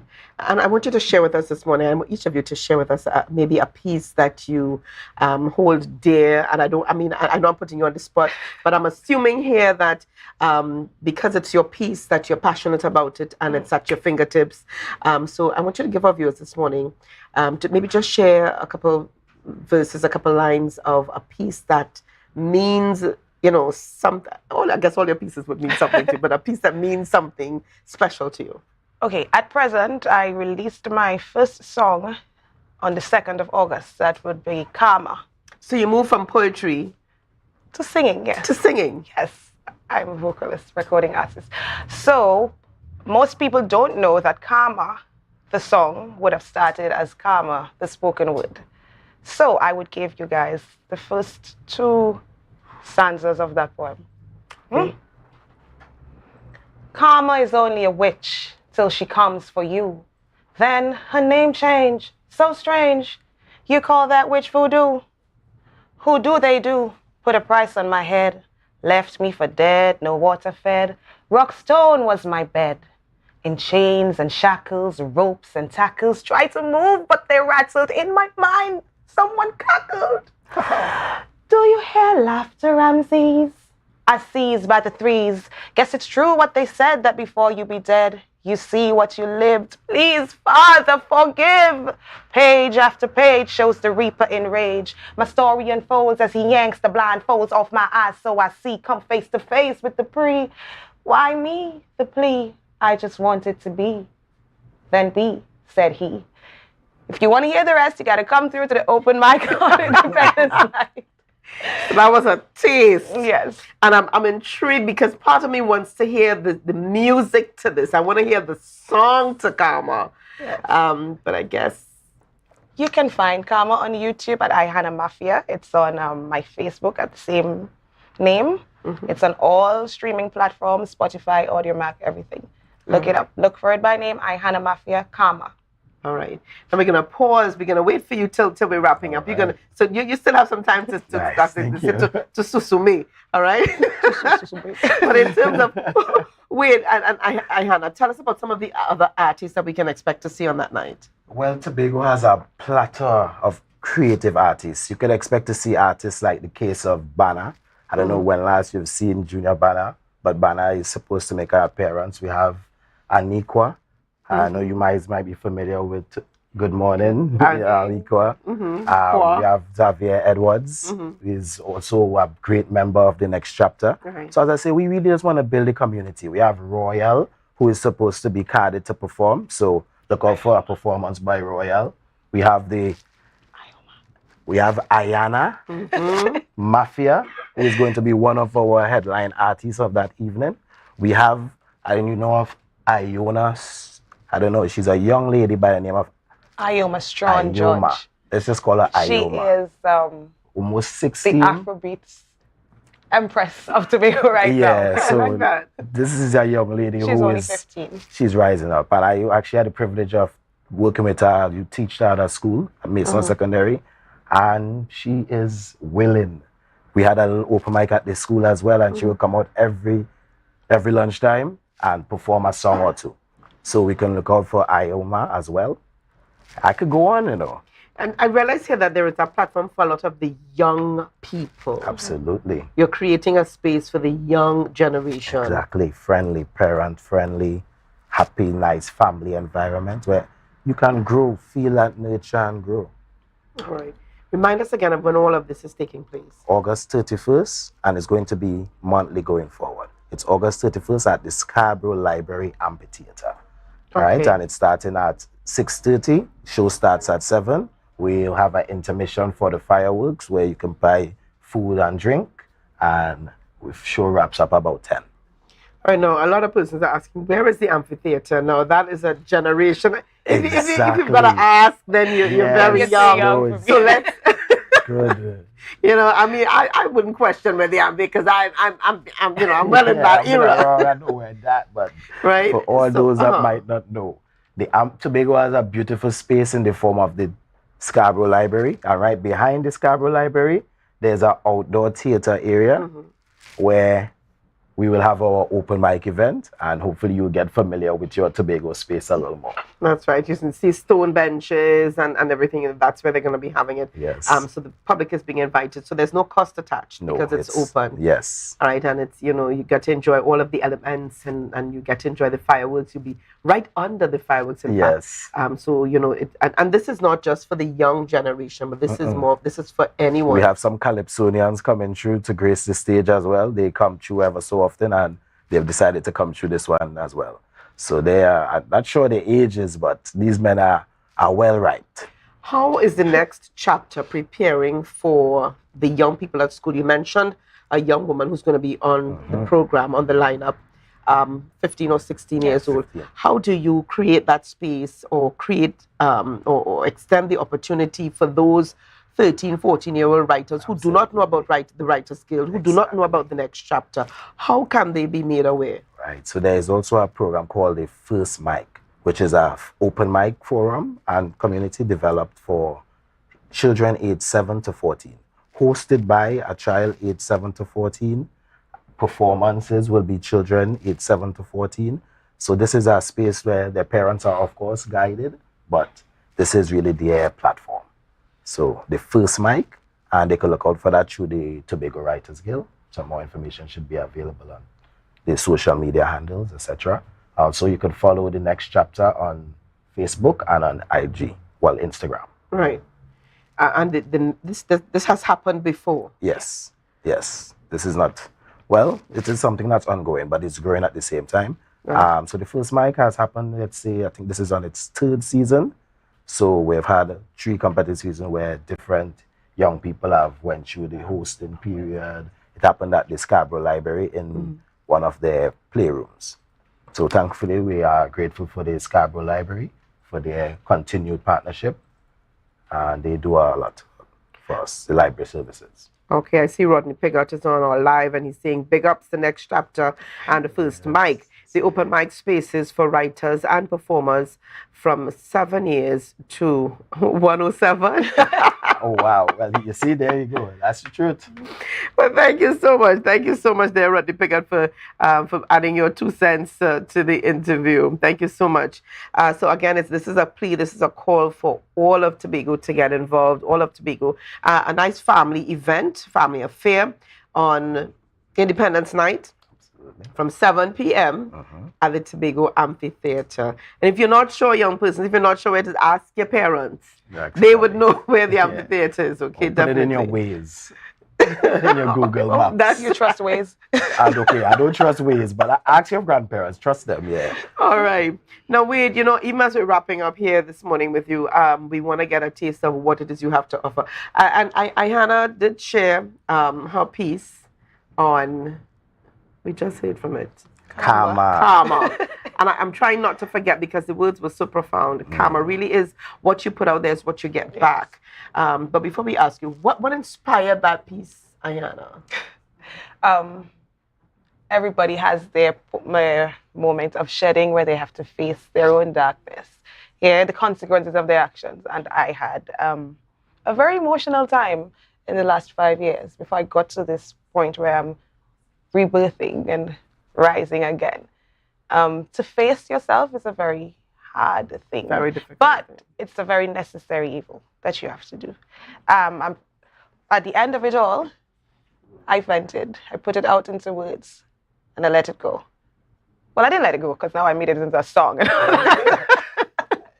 yeah, it evolved. It evolved. I see Frenzo Bob is saying, I will be there. Frenzo, they're definitely looking out for you. Frenzo. Frenzo. He's also another local artist. Frenzo. Yeah. Frenzo, my glasses. I'm sorry. I swore I saw an F. So it's Frenzo. Frenzo Bob. Frenzo says, I will be there. And if he's going to be there, then I know he's definitely going to hit the stage. So look out for Frenzo Bob. Soca as well. All right, and I'm assuming here that Zav is Xavier Edwards. I could be wrong, right? That's the guy he's now called Zav. Okay. Go ahead. All right. Now, we want to hear from you. Okay. That's what we want to hear from. We want to hear from you. We want you to give us a little taste there. All right, who give me the beat? Oh, you need a beat? Why not? That's okay. Yeah, we just want to invite all to the open mic. It's happening August 31st, Independence Night. I hope you come through. You might see something you like or see something you like. We're doing it for spite and for fun. Come through with your loved one. We're gonna do this after 1, 2, 3, 4. I coming in, knocking at your door. Rhea, Georgia, tell me where you're for. Hey. I have something good that is coming in raw. Hey. Cook it up and you put it in a pot. We don't stop. Yeah, we can't stop. Ayana, we coming straight off the top. Off of the dome. Heading in your home. Chilling in the... okay, who's that on the phone? I can't answer now. I'm sitting on a couch on Tobago Updates on the morning show. And that's it for us. We gotta go. Big up. I tell you. Blessings. On the spot, impromptu, that's right. No applause. This is it right here. Yes. But I want to thank you folks for being on the program with us. That was really good. Thank you. You write your pieces, you are more impromptu. I do both. You do both? I'm come to this point where I'm now learning freestyle. So the space, when you're in a space like this, you have different creatives with different styles, and the willingness to share is what I like. Yeah, so I could send my pieces, they vet it and say, this is good. Oh, you need a little more of that. Oh, it's unfinished. Congratulations, guys. Certainly, folks are looking forward to this, all right? Rodney Piggott says, the root of the The root of the dome? Roots of the Dome. Okay. Zam says, big love to Tobago Writers Guild and OG Rude One. Big love to the OG Rude One. Okay. Original. Well, thank you, Miguel. Miguel, he says, I love the host natural hairdo, simple but effective. Thank you so much, Mr. Miguel. All right, viewers, we're going to leave it there for today. I want to thank all of you for joining us. Remember, it's happening on Independence Night, Amphitheater, 7 o'clock. Don't be late, all right? And this is a nice opportunity for the family to come on out and just chillax and enjoy. Thank you. Yeah. All right. Well, viewers, we're going to leave it there. We want to thank you for joining us this morning. Have a great day. It's good to be back with you, Tobago. We're going to head on over right now to GMT. But before we do, we've got Tobago Notes.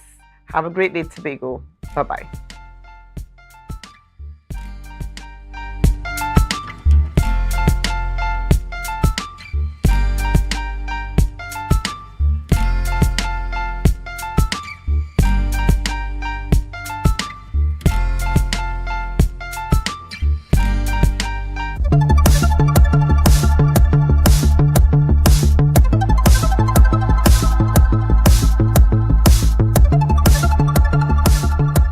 The 2023 edition of First Citizens Girls First Festival made its way to Tobago on August 20th at Shaw Park Complex. 200 girls participated in workshops focused on fostering leadership, self-confidence, and personal growth. Girls First Tobago is actually very close to my heart because when I first joined First Citizens almost 10 years ago, this was something that I wanted to start. It took us almost 2 years to get it off the ground in the planning and conceptualizing. But when we did launch Girls First, we launched it in Tobago. The event, themed Limitless, was launched in Tobago in 2015 and gives the young female participants the tools to thrive in today's society.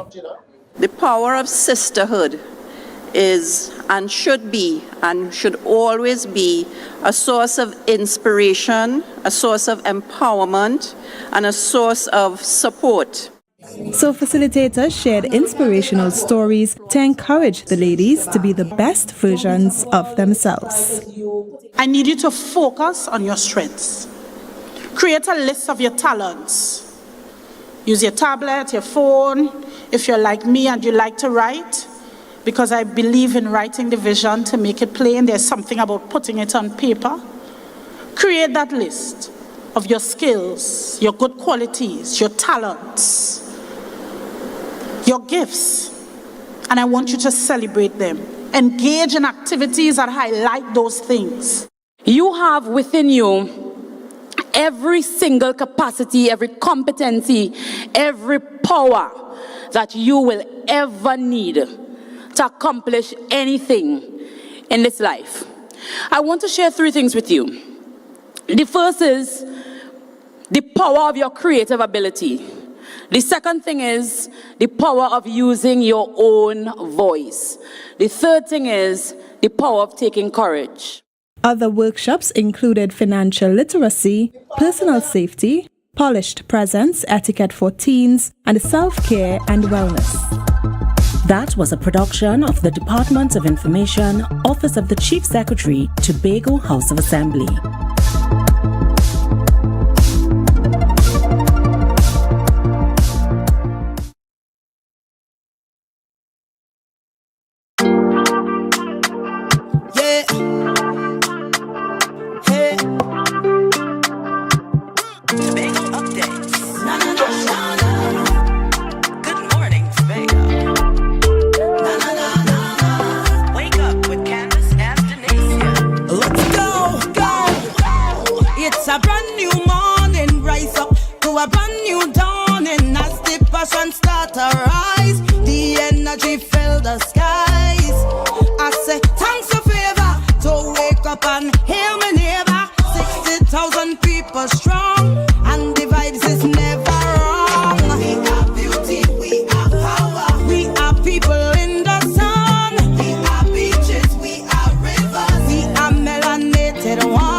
We special and there is no denying Tobago is number Welcome to Good Morning Tobago on Tobago Updates, your source for current affairs in Tobago, Trinidad, and the region. With the perfect conversations to complement your morning routine, I am Candace Jackson, and let's get started with the news in 90 seconds. The news in 90 seconds is brought to you by Flow, working for you on Tobago's newest fiber network. Opposition Senator David Naked holds Prime Minister Dr. Keith Rowley and the government responsible for recent Caribbean Airlines flight disruptions, affecting over 5,000 passengers. Naked demands resignations from CAL's board, Dr. Rowley and Finance Minister Com Imbert, alleging their roles exacerbated the situation. He urges pilots to align with the UNC for a more impactful voice. Naked also questions aircraft procurement and CAL's vice chairman while criticizing the government's neglect of pilots' welfare, causing humiliation and professional damage. Meanwhile, Chief Secretary Fali Augustine has extended an invitation to all stakeholders for a special consultation this morning to address inter-island transportation issues. Recent challenges on both the air bridge and the sea bridge have prompted public concerns. Last Monday, Augustine emphasized the necessity of a meeting to chart a path towards enhanced inter-island travel. The session is set for 9 a.m. at the Mount Irving Bay Hotel, with Secretary of Tourism, Culture, Antiquities and Transportation, Tasha Burris, also in attendance. And finally, more time is needed for the report on Pariah's diving incident. The Commission of Inquiry investigating the fatal diving accident at Pariah Fuel Trading Co. Limited at Pointe-a-Pierre has requested a new deadline, seeking until November 30th for the final report. The Commission of Inquiry, which could not meet the initial August 31st deadline, has written to President Christine Kangaloo for an extension. A virtual news press conference is scheduled for early September, which will address queries. The incident on February 25, 2022 claimed 4 lives. Delays stemmed from responses to Salmon's letters and procedural considerations. The Commission of Inquiry aims to maintain fairness and produce a robust and well-insulated report. And that concludes your news in 90 seconds. Tobago, after freeness is more speed and better TV. Get a free Samsung smartphone and free installation, plus 200 megabits per second, Paramount Plus, and more for only $299 with a select 200 plan from Flow. Visit online at discoverflow.co today. Our national borders, our first step to security, but a possible access point for guns, drugs, crime. If it does not look right, do the right thing. Call Crime Stoppers anonymously. 800-8477. Report possible border crime. Do something, Johnny. Do something. Call fire. What's the number? Oh, God. Fan emergency, good afternoon. You said the building is on fire. Are there any persons trapped? 4 persons. What is the address of the call, ma'am? Number 4, Candy Drive, Pier Road. Can I have your name, please? Miss Bihari. Thank you, Miss Bihari. I'll be dispatching an appliance. Central Control from Fire Control. Go ahead, Fire Control. Central Control is here over. Central Control, have a plans and crew. Respond to our residential fire. Same is at number 4, Kakandi Drive, Pier Road, Chabonas. 4 persons are trapped, 2 adults, 2 children. They were unable to make contact with fire service, so she called on their behalf. Transmission received loud and clear. Operator at Central Control, 3463. Firefighter Wiley, Central Controller. Create an evacuation plan for you and your family and practice your escape. Always ensure you have more than one way to safely exit your home. Your life may depend on it. So your car break down. Oh, no, not again. And you're worried paying a wrecker could mean a pocket breakdown too. But when you're insured with Tatil, no stress. Yes! A Tatil motor policy has lots of benefits that protect your pocket, like free roadside assistance. That's free 24/7 every time, as many times as you need. Tatil, where people are people. A member of the Ansa McCall Group.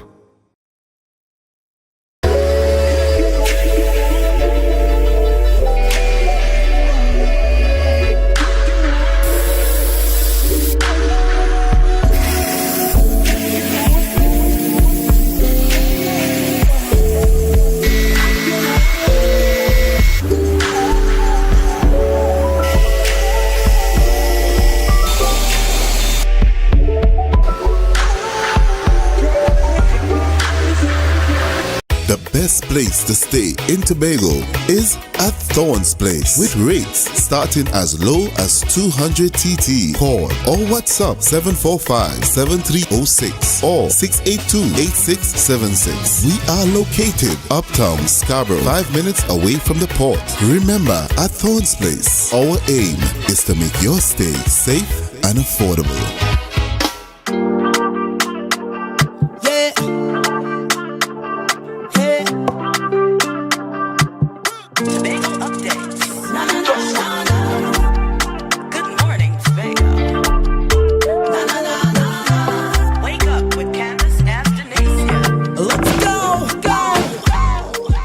Welcome back to Good Morning Tobago on Tobago Updates. Viewers, we are at an interesting state within our time here in Tobago.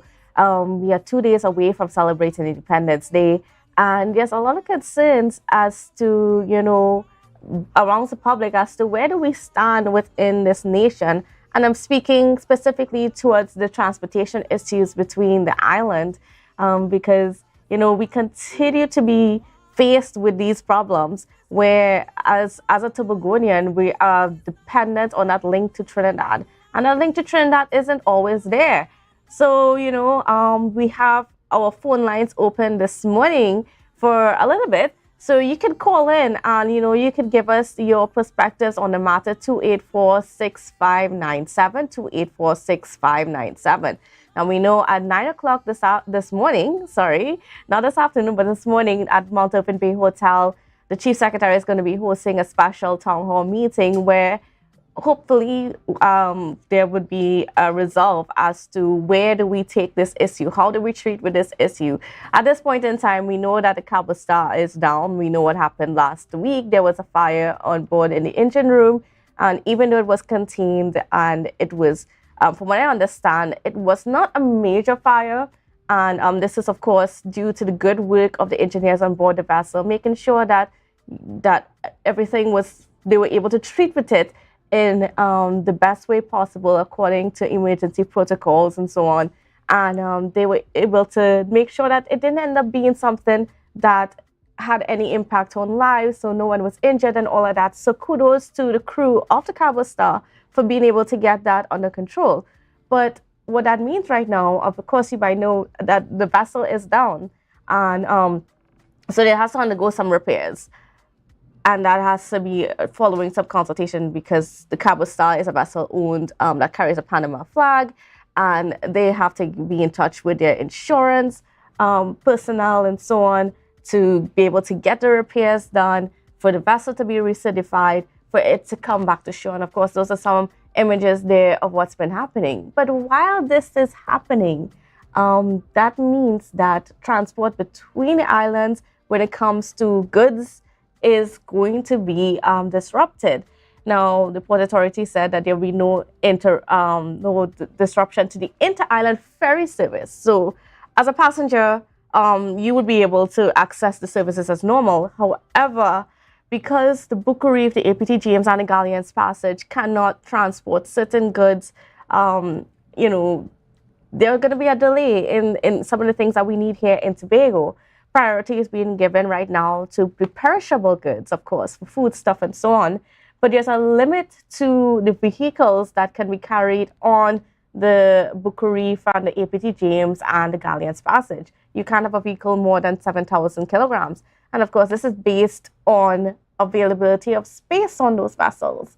So, these are just some of the challenges that we are being faced with right now when we have the cargo ferry down, and I know the truckers themselves, I think we need to take some time to appreciate the men and women who are involved in taking our goods and services, bringing our goods and services to Tobago, because it's not an easy run. Some of them pretty much live on that cargo vessel every day a week. They get on board, they drive the trucks on, get across the Trinidad, pick up some goods and so on, get back on board the vessel, come to Tobago, deliver it, and they go back again every day.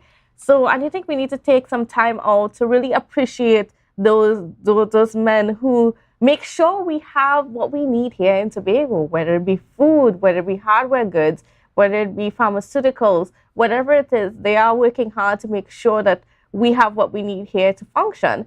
And so we really need to appreciate them. But, you know, and of course, their job kind of goes, it's kind of understated and it's not really appreciated. But we do need to appreciate them. But, I mean, it leaves us, this whole situation leaves us at an interesting juncture. And, you know, as we're preparing for Carnival and so on, you know, I mean, I'm really hoping, like, according to some information I have, that the Cabo Star should be back up by the end of the week. I'm hoping that it is by the end of the week, because you know what happens when we have a prolonged absence of the Cabo Star. Our business community suffers, and it's trouble to get the goods and services that we need and things like that here in Tobago. So let's hope that they can get it back up and running really quickly, so that we can, you know, be able to access those things again. But it leaves us, it does leave Tobago in an interesting situation. And then at the end of the day, Tobago has no real say in what happens with the Port Authority in terms of the management of the vessels. It has no real say what happens on the air bridge as well, as we clearly saw last week. So we are just dependent on the authorities based in Trinidad to make those decisions for us. And we know for all the drama that we've been through in the last few years, we know that, you know, it doesn't, the Tobago voice is not really heard. Now, there is a challenge that to run these vessels is quite a lot of money that is put into it. I think it's like about 16,000 US a day, thereabouts. Might be a little bit off with that figure, but it's approximately 16,000 US dollars a day just to run the Cabo Star. Well, we have a caller on this morning. So good morning and welcome to you, caller. Good morning to you. Good morning. All right. I am trying to add my opinion to this whole discussion. Sure, go right ahead. All right. Let me be clear on one thing. All the major things that have been occurring in Tobago over recent times, I see it the same way as I see when the bigger countries establish embargoes or restrictions on other countries. You talk about all that happens with the police and the licensing officers when we have major events, which would impact the economy of Tobago. You talk about calm. Given my background, I know once you affect your airport, the economic fallout is huge. Yes. Which can seriously impact the economy of Tobago. We look at the sea bridge. As we speak today, we already know that there's going to be a summer next year. We already know that there's going to be independence. We already know that this is the period when we have heightened activity.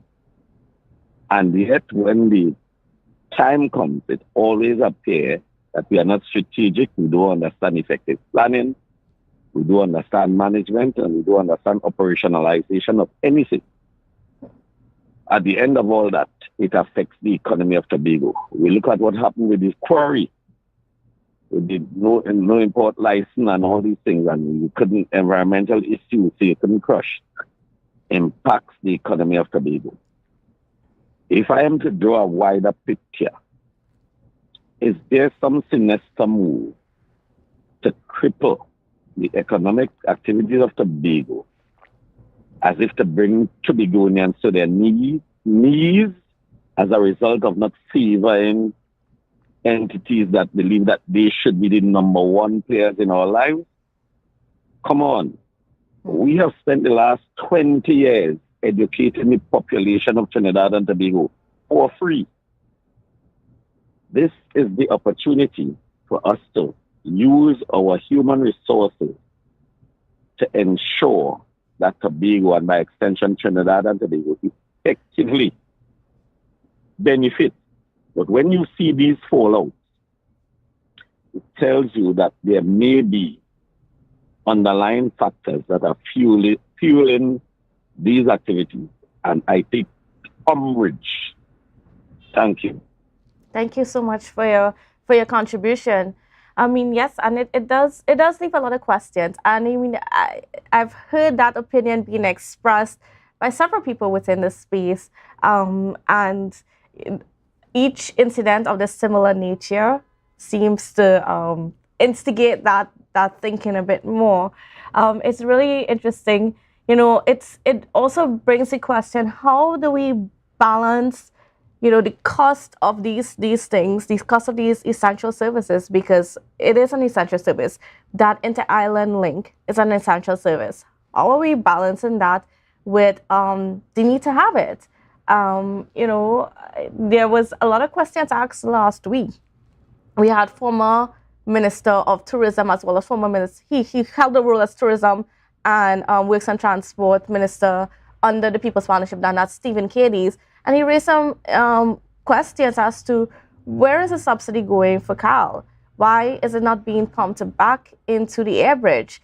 You know, let's try to focus on making the international routes, the regional routes. We could try to run a profit from those things, but the subsidy should be used for the air bridge to ensure that there is that link between Trinidad and Tobago. There's also, the Secretary of Tourism, Tasha Burris, raised this question, raised this point a few times in the past, where getting airlift to Tobago is a challenge, because to get airlift, in Tobago at the airport, we have to pay. There's only 2 airports in the Caribbean that doesn't have to pay for airlift, and that's Piarco as well as in Jamaica.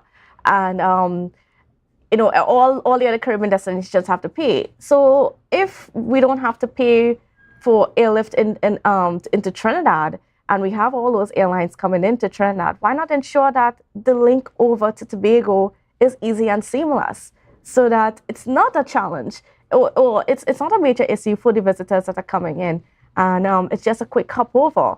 But I mean, in theory, it sounds good, but we have not seen the execution. I mean, I've been around for over a decade, like probably the greater part of 11, 12 years, hearing from the tourism stakeholders about the need to have a Caribbean Airlines desk at the arrivals in the customs and immigration area, to basically figure out a way or to help passengers, international passengers, come over easy to Tobago. Because, I mean, as it is right now, you have to wait till you clear customs and immigration and then go over to the Tobago desk. Oftentimes, by the time you get there, as it is right now, because we don't have flights late into the night, you lose the chance to come over that very same night, which is unfortunate. You know, lots of people don't like to be inconvenienced as much in travel. I mean, you do anticipate some troubles or some you know, like when you have connecting flights, you anticipate these things, but at the same time, it should not be as difficult as it is right now, especially in the July-August vacation or in those peak periods. I mean, we know every year that there are certain times of the year that there's going to be a huge demand, and yet we struggle with Caribbean Airlines putting that on. I am old enough to remember the days of Air Caribbean, and I think they had a good model, at least from what I remember, where, I mean, I am aware that they would always leave like up to probably about 12 seats. They would not sell 12 seats on a plane on each flight, and that was so that when there's standby passengers or whenever there were dignitaries that needed to come over, they would have the seats available for those things. And to me, that worked back then. This is probably about 20 years ago. That seemed to work back then. Not perfectly. I mean, there was always still room for improvement, but it seemed to be working better than what it is now. And Air Caribbean back then flew pretty much every hour, if I'm not mistaken, if I remember correctly.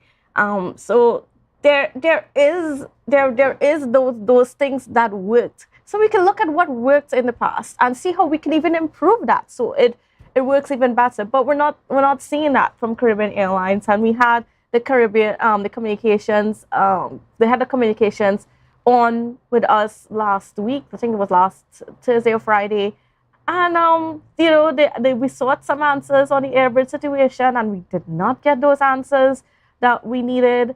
You know, and it all went back to a political will. even we had Mr. Ashford Jack being on with us, a former minority leader, who explained to us that, what strides he made to make sure it happened, or to increase the flights, to make sure we had that red eye flight, that we like to call it, that was like at 12 o'clock, 12:45, if I'm not mistaken, somewhere about that at night, so that, even when you go down to Trinidad, let's say you want to go down to Trinidad for the CPL cricket, you could still come back home that very same night and go to work the next day. Just simple things like that. But we're not experiencing that, and there seems to be a lack of will. What I found very interesting was that we had the Minister for Tobago West, Ms. Shampa Kajo, stating that, she did reach out to Caribbean Airlines and Minister of Finance about getting some flights in for Carnival that's happening at the end of October, for the Tobago Carnival, because she's been hearing the band leaders complaining that, they can't get flights for some of the people that wants to come over. And she said that it has to, probably in a month's time that we're going to know. A whole month to know that we need, whether or not we're going to get extra flights in time for Carnival. That seems very unrealistic for something that could be done in a matter of hours. And it's something that we knew about. We knew when the Tobago Carnival was going to occur.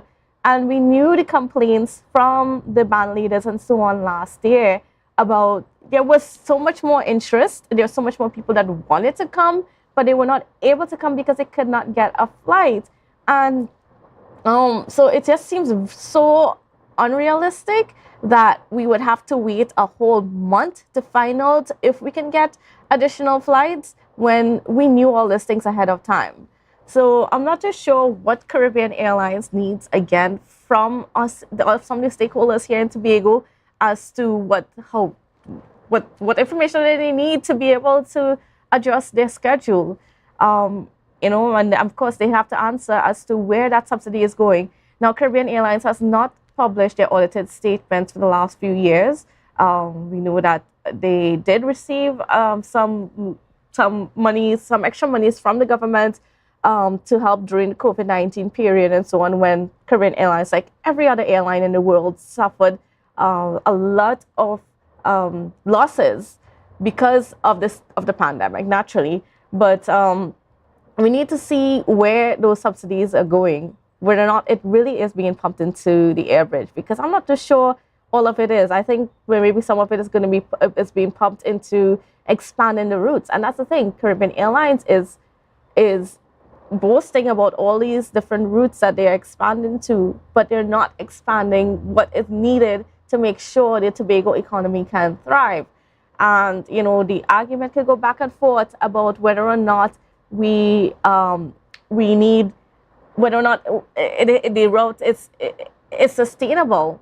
But then you have to wait against, because somebody raised the point last week that the PTSC bus that runs throughout the length and breadth of Trinidad and Tobago, it does not make a profit, but it's an essential service. If it is an essential, and if the government decides to cut that because it's not making a profit, then how does this affect the man on the ground? Because a lot of people depend on that bus service to get to work, or just to get around, to get their business done. So, we need to wait. I don't know why that narrative of it costs too much to run the air bridge is constantly being pushed at us. Yes, there is a cost, but then what about the essential need to travel between the islands? What about the essential need to make sure that the Tobago economy grows and benefits? Because the more this keeps happening, the more people are discouraged from coming over. People say it all the time. It's easier to get to Miami than it is to get to Tobago sometimes. And why is that? Why is that? We need to be able to fix some of these things within our space, and excuse me, and just try to make sure that we can develop and grow the way we need to develop and grow. And part of that is access to Tobago. So just to remind you that the phone lines are open this morning, 284-6597, 284-6597, so you could go ahead and give us a call. I am very interested to see what is to come out this morning from that consultation that's going to be happening in just about a half an hour's time at Mount Irving Bay Hotel, where the Chief Secretary as well as the Secretary of Tourism, Culture and Antiquities and Transportation, is hosting a consultation with stakeholders to determine what's the way forward on the inter-island transportation services. There's been some suggestions made. The Chief Secretary made a suggestion, maybe now it's time for us to open up the air bridge to allow other airlines to come within the space. There is some concerns with that, is because the route, the airfare between Trinidad and Tobago is subsidized. It is subsidized. It's not the true fare. So if we bring in another airline, then there might be what's the cost of that as well. But we have a caller online, so good morning and welcome to you. Good morning. Good morning. Thank you for taking my call. How are you today? I am good. You use a very important word just now, essential. The air bridge is essential to us. The air bridge should not be a profit center. It is a service to the people of Trinidad and Tobago. And we need to move in between Trinidad and Tobago. I doubt PTSD is running at a profit, and it's there running because people need to move from point A to point B on the island of Trinidad. We also need to move from between Trinidad and Tobago. And the air bridge needs to be subsidized and it needs to be efficient, and we need to move between the islands. We just need it. It's an essential service. So enough of that talk about profit and that kind of thing. We need to get it right and get it going because the people of Trinidad and Tobago demanded that. All right. Well, then thank you so much for that comment. So yes, viewers, the lines are open 284-6597, 284-6597, to give your opinion to the matter, because it really is a concern. And I think another thing that's going under the radar with our inter-island travel concerns is that I am hearing quite often from a lot of people within the space that you can't book ferry tickets way in advance. Sometimes you can only book it a month in advance. Now, this is just very interesting. If this is correct, I mean, and I've heard it from several people. But if this is happening, then I mean, it kind of flies in the face of that whole argument that a lot of people in the Trinidad space keeps telling us in Tobago that we need to plan our trips to Trinidad and we can't just expect to show up and get on a boat or get on a plane. And I'm just like, whenever I hear that, I hold my head but we have a caller online. Good morning and welcome to you. Good morning. Good morning. Yes, we're talking about developing Tobago and the essential services, right? For quite too long now, we know what Tobago is about as it relates to development of Tobago. And we've been pushed aside far too long with all of this stuff.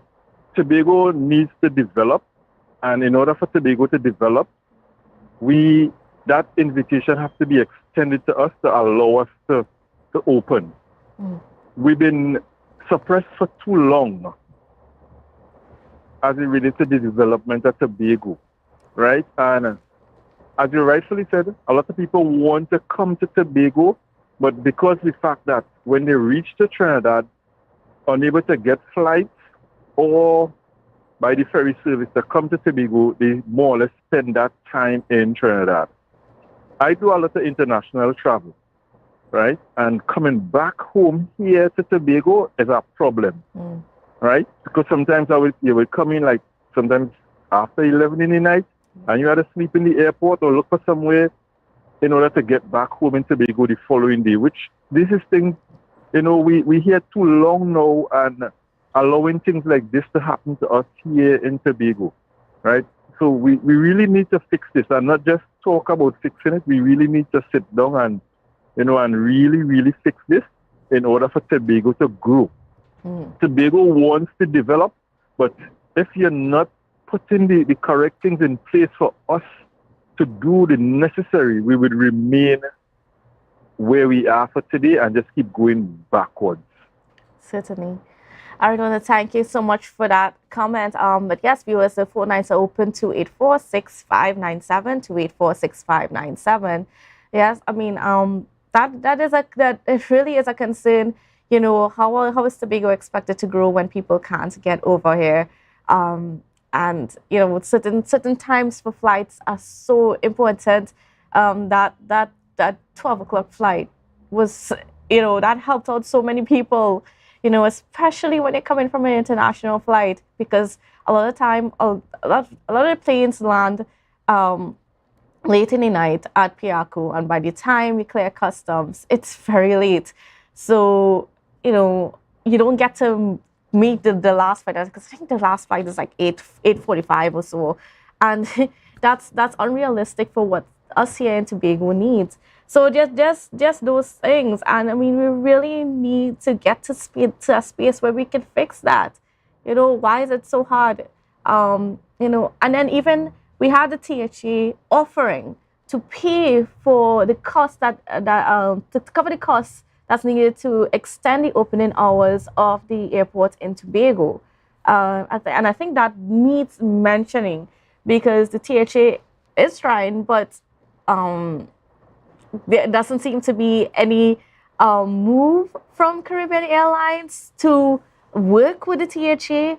I can't remember the last time I've seen Caribbean Airlines meet with the THA or meet with the stakeholders in a big way. And I do remember 10 years ago, so there were these tourism stakeholder meetings that happened, the standing committees, where Caribbean Airlines and as well as a lot of other key persons within the space would sit down and meet with the tourism stakeholders, and they would make decisions to suit. I mean, there was a lot of negotiations back and forth, a compromise and so on, and to see how best we can make things work. But we haven't seen any of those things since.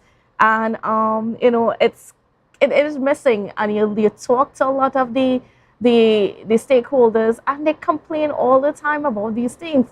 And, why isn't this being listened to? Why is it not even being advocated for? Instead, we're seeing advocations, seeing our ministers advocating for the defense of the decisions that are made, instead of really trying to make decisions that are needed for Tobago. Like I said, telling us that we need a whole month to find out that we need extra, whether or not we could get extra flights for Tobago Carnival in October. That's not advocating for Tobago. That's not advocating for the needs of Tobago, because again, this Tobago Carnival was known about since last year, since the conclusion of Carnival last year. So you can't say that you didn't know it was going to happen. You can't say that the band leaders did not speak out about the challenges they faced with getting people here to Tobago last year, and how they could have gotten more people in Tobago had there been enough flights, or had there been more ferry sailings, and so on. But those discussions are not being had. All right, so viewers, we're going to take a quick break and come back. So don't you go anywhere. It's a brand new morning, rise up to a brand new dawning. As the passion start to rise, the energy fill the skies. I say thanks for favor to wake up and hear me neighbor. 60,000 people strong, and the vibes is never wrong. We are beauty, we are power, we are people in the sun. But this place is boring enough. We don't even do nothing. Let me go somewhere now. I really want some new things, yeah? Poof. Then look no further. Portmore is the place for you. Oh, really? Yes. You can have anything that your heart desires. Take a look for yourselves. A world of endless opportunities. Feeling hungry? Go get something to eat. Books and stationeries, games, and much more. Portmore, the island's beat. So your car break down. Oh, no, not again. And you're worried paying a wrecker could mean a pocket breakdown too. But when you're insured with Tatil, no stress. Yes! A Tatil motor policy has lots of benefits that protect your pocket, like free roadside assistance. That's free 24/7 every time, as many times as you need. Tatil, where people are people. A member of the Antimacal Group. October will never be better. with Tobago, carnival fever. Book your passage and come on over. Inner Health, number 13B, Portmore, Scarborough, Tobago, with over 25 years experience, offering services in and not limited to microscopic blood analysis, reflexology, and the sale of a wide range of organic herbal products used to supplement thyroid, lymphatic, heart, kidney, and brain health, and the male and female reproductive systems. Come and chat with us. Remember, your health is your wealth. You can now get whatever you need whenever you need it anywhere in Tobago with Tobago. Your meals, medication, groceries, and shopping all delivered directly to you. No more hassle, no more stress. Get the Tobago app today on Google Play or Apple App Store. That's TAPPOGO and let us deliver to you. Check our website at www.tapogo.app or call the experts at 494-TOGO and 484-4746. Tobago. Relax. We will get it to you. Tobago's at your service. Are you looking for a place for your loved ones? Heavenly Care welcomes you. Located at Northside Road opposite Massey Motors, we offer a variety of services. These include doctor visitations, social activities, geriatric care, and much more. Contact us at 277-9595 or visit us at Northside Road opposite Massey Motors. At Heavenly Care, compassion is at the heart of all care. Are you flood ready? Monitor trusted sources for info. Wear protective gear when you clean up. Contact your insurance provider to assess the damage. An initiative to help people prevent, prepare, recover. TATIL, where people are people. Coconut's Cafe, the buffet restaurant that specializes in all your tasty local dishes for breakfast and for lunch. Breakfast includes coconut bake and sada roti served with chokers, bull joil, and sausages in tomato sauce. Not forgetting beef and cheese pies, shepherd's pie, macaroni pie, and rice in various styles. Meat served in a variety of flavors, garden salads, and pasta salads. All this accompanied by fruit juices, coconut water, your choice of a great combination to appease your taste buds. So call us today to order, as we are here to accommodate your busy schedules or if you are having a cooking day off.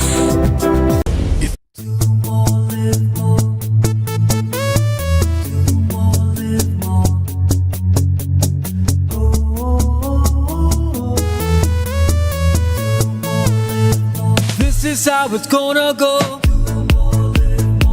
They better look up below, 'cause this is your show, and everybody's gonna know. Say it to them once again. They better look up below. This is your show, and everybody's gonna know. That's how it's gonna go. They better look up below, 'cause this is your show. More, live more. Bagel Jam is back. Get ready to revel in paradise. Thursday, 31st August, Shore Park Complex, Independence Celebrations meets the launch of Tobago Carnival in Bagel Jam. With a star-studded cast: Super Blue, Iowa, Johnny King, Pretty, Sherwayne Winchester, Stephanie Joseph, Tam Tam, Gerard Balfour, and featuring the Viking and Queen of Soca, Bunji Garlin and Fayan Lyons. I never come here for no stand-up.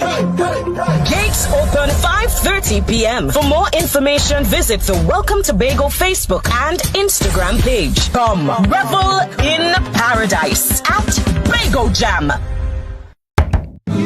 From the experts that created the Zinger Sandwich comes the KFC Crispy Barbecue Zinger.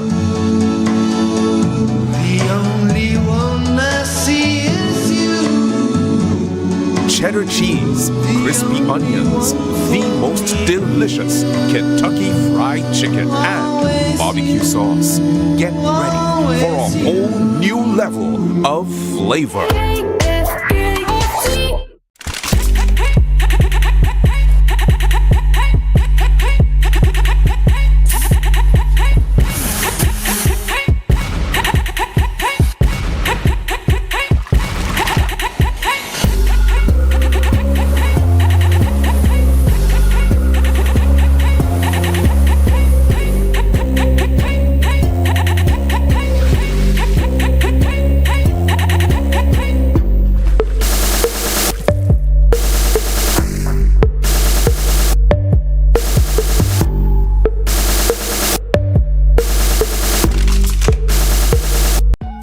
Right now, Tobagonians are just currying down to Bonaccord, right in Stobie Local Road. You know why? To come down and shop at Authentic Builders General Hardware, the only hardware store in Tobago that is giving you guys Trinidad prices. So for instance, such as steel, half-inch and 5/8, $7,895. 5/8 construction ply for $260. Every single thing that you will need to do your home renovation or start your new construction, we have it right here.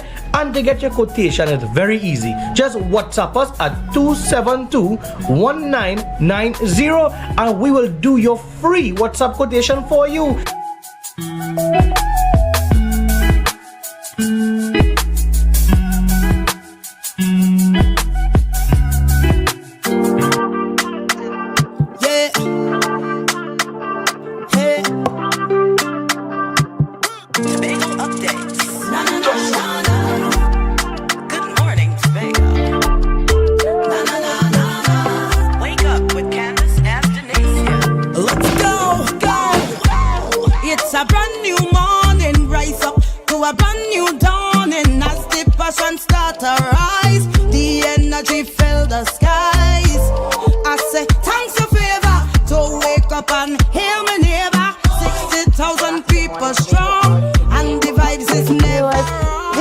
Joined by two young men to tell us about something fun that you should be a part of on Independence Day.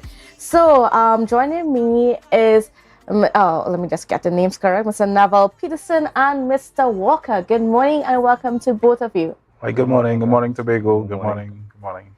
And we are here to talk about the Independence Regatta and Boat Show. So I'm going to start with Mr. Peterson? Yes. Yes. So tell us what's happening with this regatta and boat show on Independence Day. The actual regatta is on Independence Day. The boat show is the day before, which is Wednesday. Ah. Yeah, at 3 p.m. Yes. We're showcasing the boats and the type of boats we have in Tobago.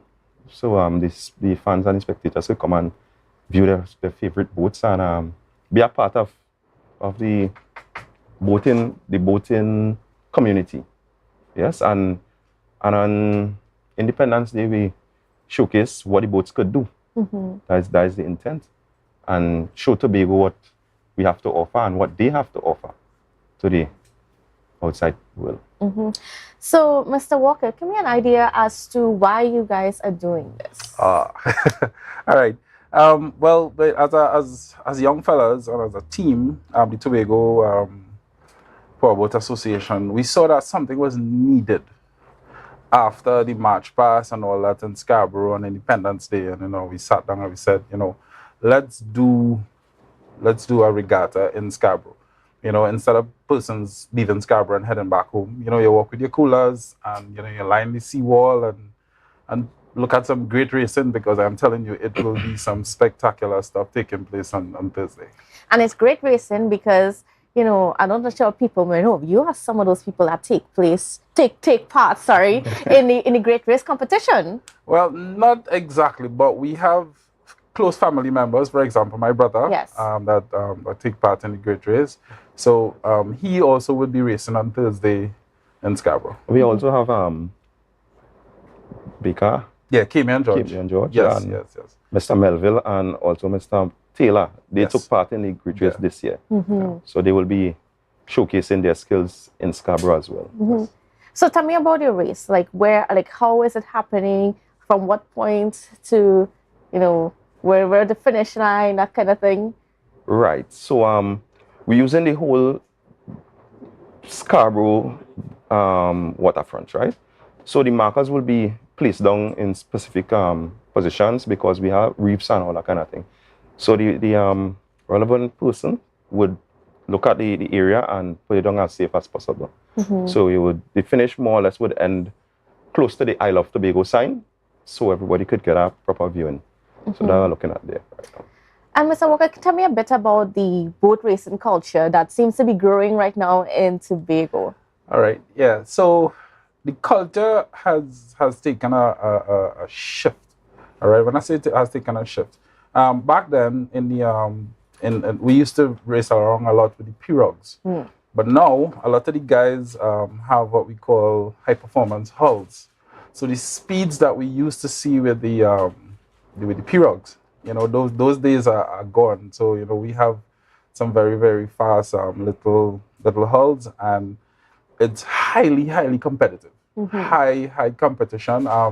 Mr. Neville has a very, very fast boat also. He's one of our biggest competitors. I'm coming out of Castara. All right. So there's a big change in how things were done in the past. Yes, there are going to be some pirogue racing on Thursday also to showcase where we came from, but the main attraction that everybody's coming to see is what we call in Tobago the Zessa class. That is where. So explain the Zessa class for the viewers who are watching and may not know. All right, so most of the Zessa class are outfitted with 3-cylinder horsepower engines, right? They are all, most of them are tampered with, as I'm saying. They modified. We come in to see who could take down one like that. I am not going to say they're not modified. So this is, you'll have one captain and one throttle man on the vessel. The captain is totally responsible for guiding the boat through the course, and the throttle man is making sure that the boat has that speed that it needs to go through the course. So it's similar to the way the guys do the racing and the great race, but you get a more close knit with the racing and all that. And what are you guys seeing now? Because we're seeing more and more of the power boat. Like I said before, there seems to be a growth of this boat racing culture. What are you seeing for the future, or what are you hoping to see for the future? You want to answer? Go ahead. Yeah, I'll chime in. All right. Well, this could only get bigger. So, as Mr. Walker said, we have these small boats with the 3 cylinders. There's also bigger boats with bigger engines. So, as time go along, people would upgrade, and it's just we're moving to the next level as much as we could, and inviting everybody from other neighboring islands to take part. So this is what I want to see for the future. I would like to see, I should say. So the people that are taking part are just, are they from the Scarborough area, or are they from around Tobago? Tell me about the competitors. Right. So everybody is basically from Tobago. There's one guy, he's from Trinidad, but we accept him as a Tobago. he never missed a race. So we accept him as a Tobagonian as well, and it brings good rivalry between villages, right? So basically everybody's Roxborough, Castara have a good team. Plymouth, Crown Point, Boko, everybody have their own village or area they would like to represent. And we're urging everybody to support the area. So come out and support your area. Yeah. And of course, this is happening at the Scarborough Esplanade. Yes, correct. Right? Tell me about the other activities that you have planned during the day. So we intend to have as well jet skis. However, we had a little accident over the weekend, so I don't know how that would impact the jet ski men coming out. That was unfortunate. We want to throw in a swimming race as well. Other than that, kayak. We're having some kayak races, so only kayak personnel could come out and do your stuff. We're having bouncy castle for the kids. So it would be a family event. So you could bring all the kids and they would have the bouncy castle. So we're looking at face painting as well. So it's a whole day of his event in Scarborough. There's no going home and come back and no, it's none of that. So basically you go, you watch the parade, yes, and then you trot into town. yeah. And then you're just taking the races the whole day until the fireworks at night. Yes, correct. Yes, that's the plan right That's there. the plan. Mhm. So we're trying to bring back some life to Scarborough. Yeah. Because everything moved to the west. Not a problem to that, but we're still keeping Scarborough alive. That's the intent. And then why is it so special, or why is it so important for you to keep Scarborough alive in this way? Well, as I say, all the activities move to the west, and it's not. We could have other things than what we could call a party, because most of the event is just like a party.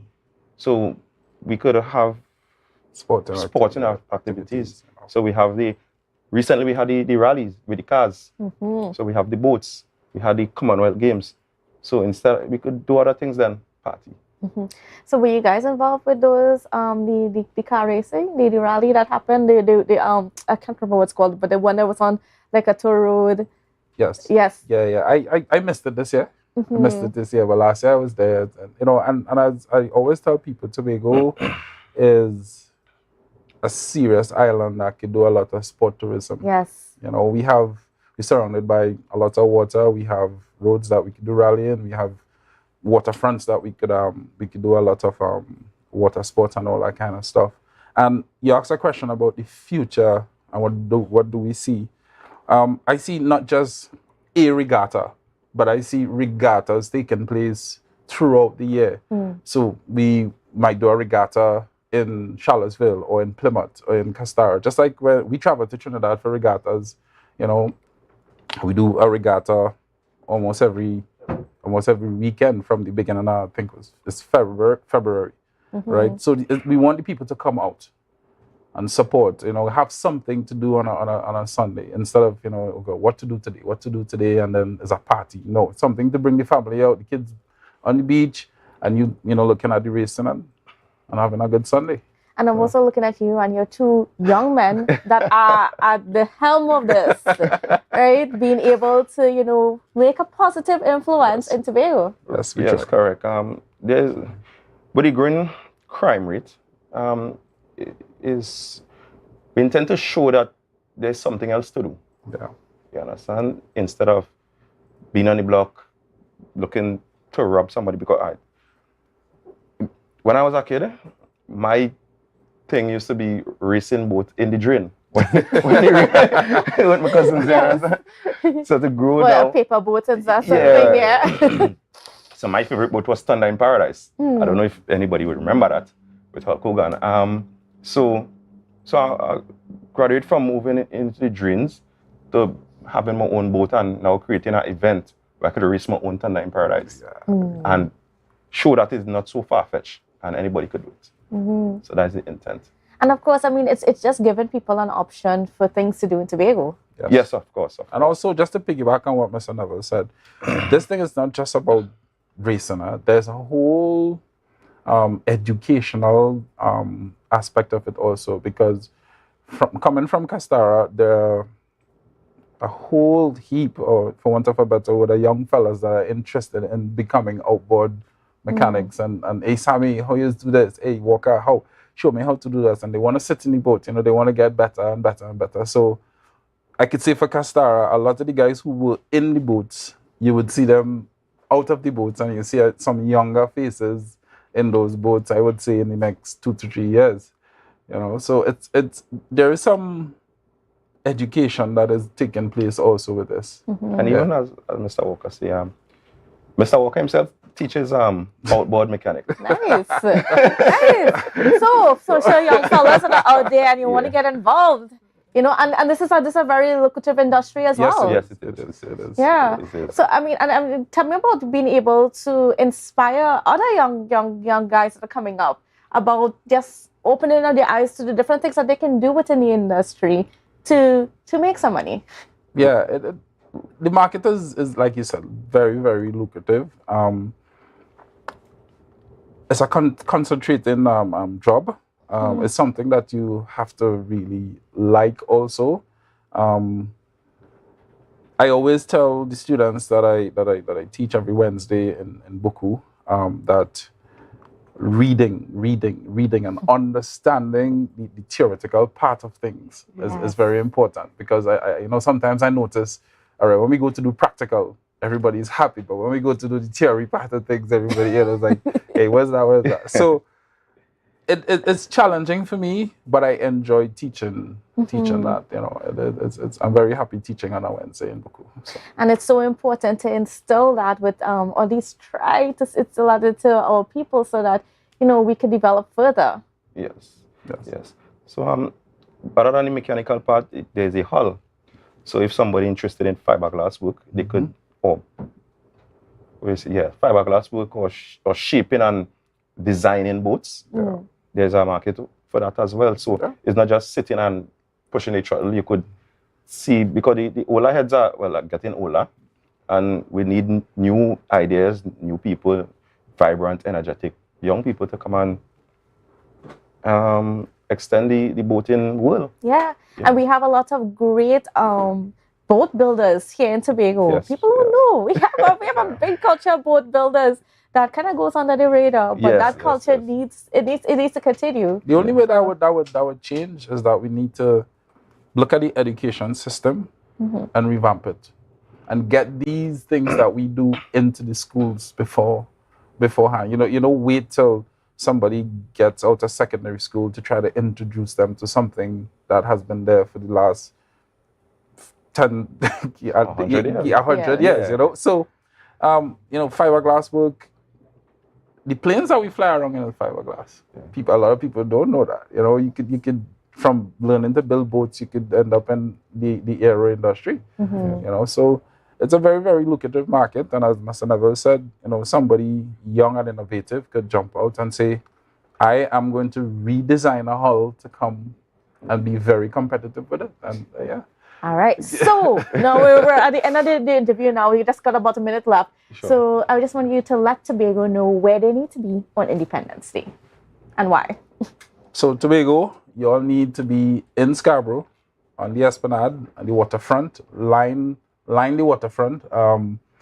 Make sure walk with lots of water and less alcohol, because the heat that we have going on here right now, we don't want anybody, we don't want any emergencies. Walk with the family, all the kids. Feel free to come and ask the team any question. Come and ask me anything pertaining to the boats, the speeds, the designs, the engines. I'll feel free to share. So, right, and the number to contact? 754-7252. And my number is 710-5485. Great. All right, so viewers, there you have it. That's how we're going to be wrapping the show this morning. I want to thank you both for being on. So go out and support on Independence Day. And as we're wrapping up, please stay tuned, because we are going to be bringing you live coverage of that consultation hosted by the Chief Secretary in regards to the inter-island travel between Trinidad and Tobago, and seeing how we can fix this. All right, so viewers, thank you, and see you again tomorrow.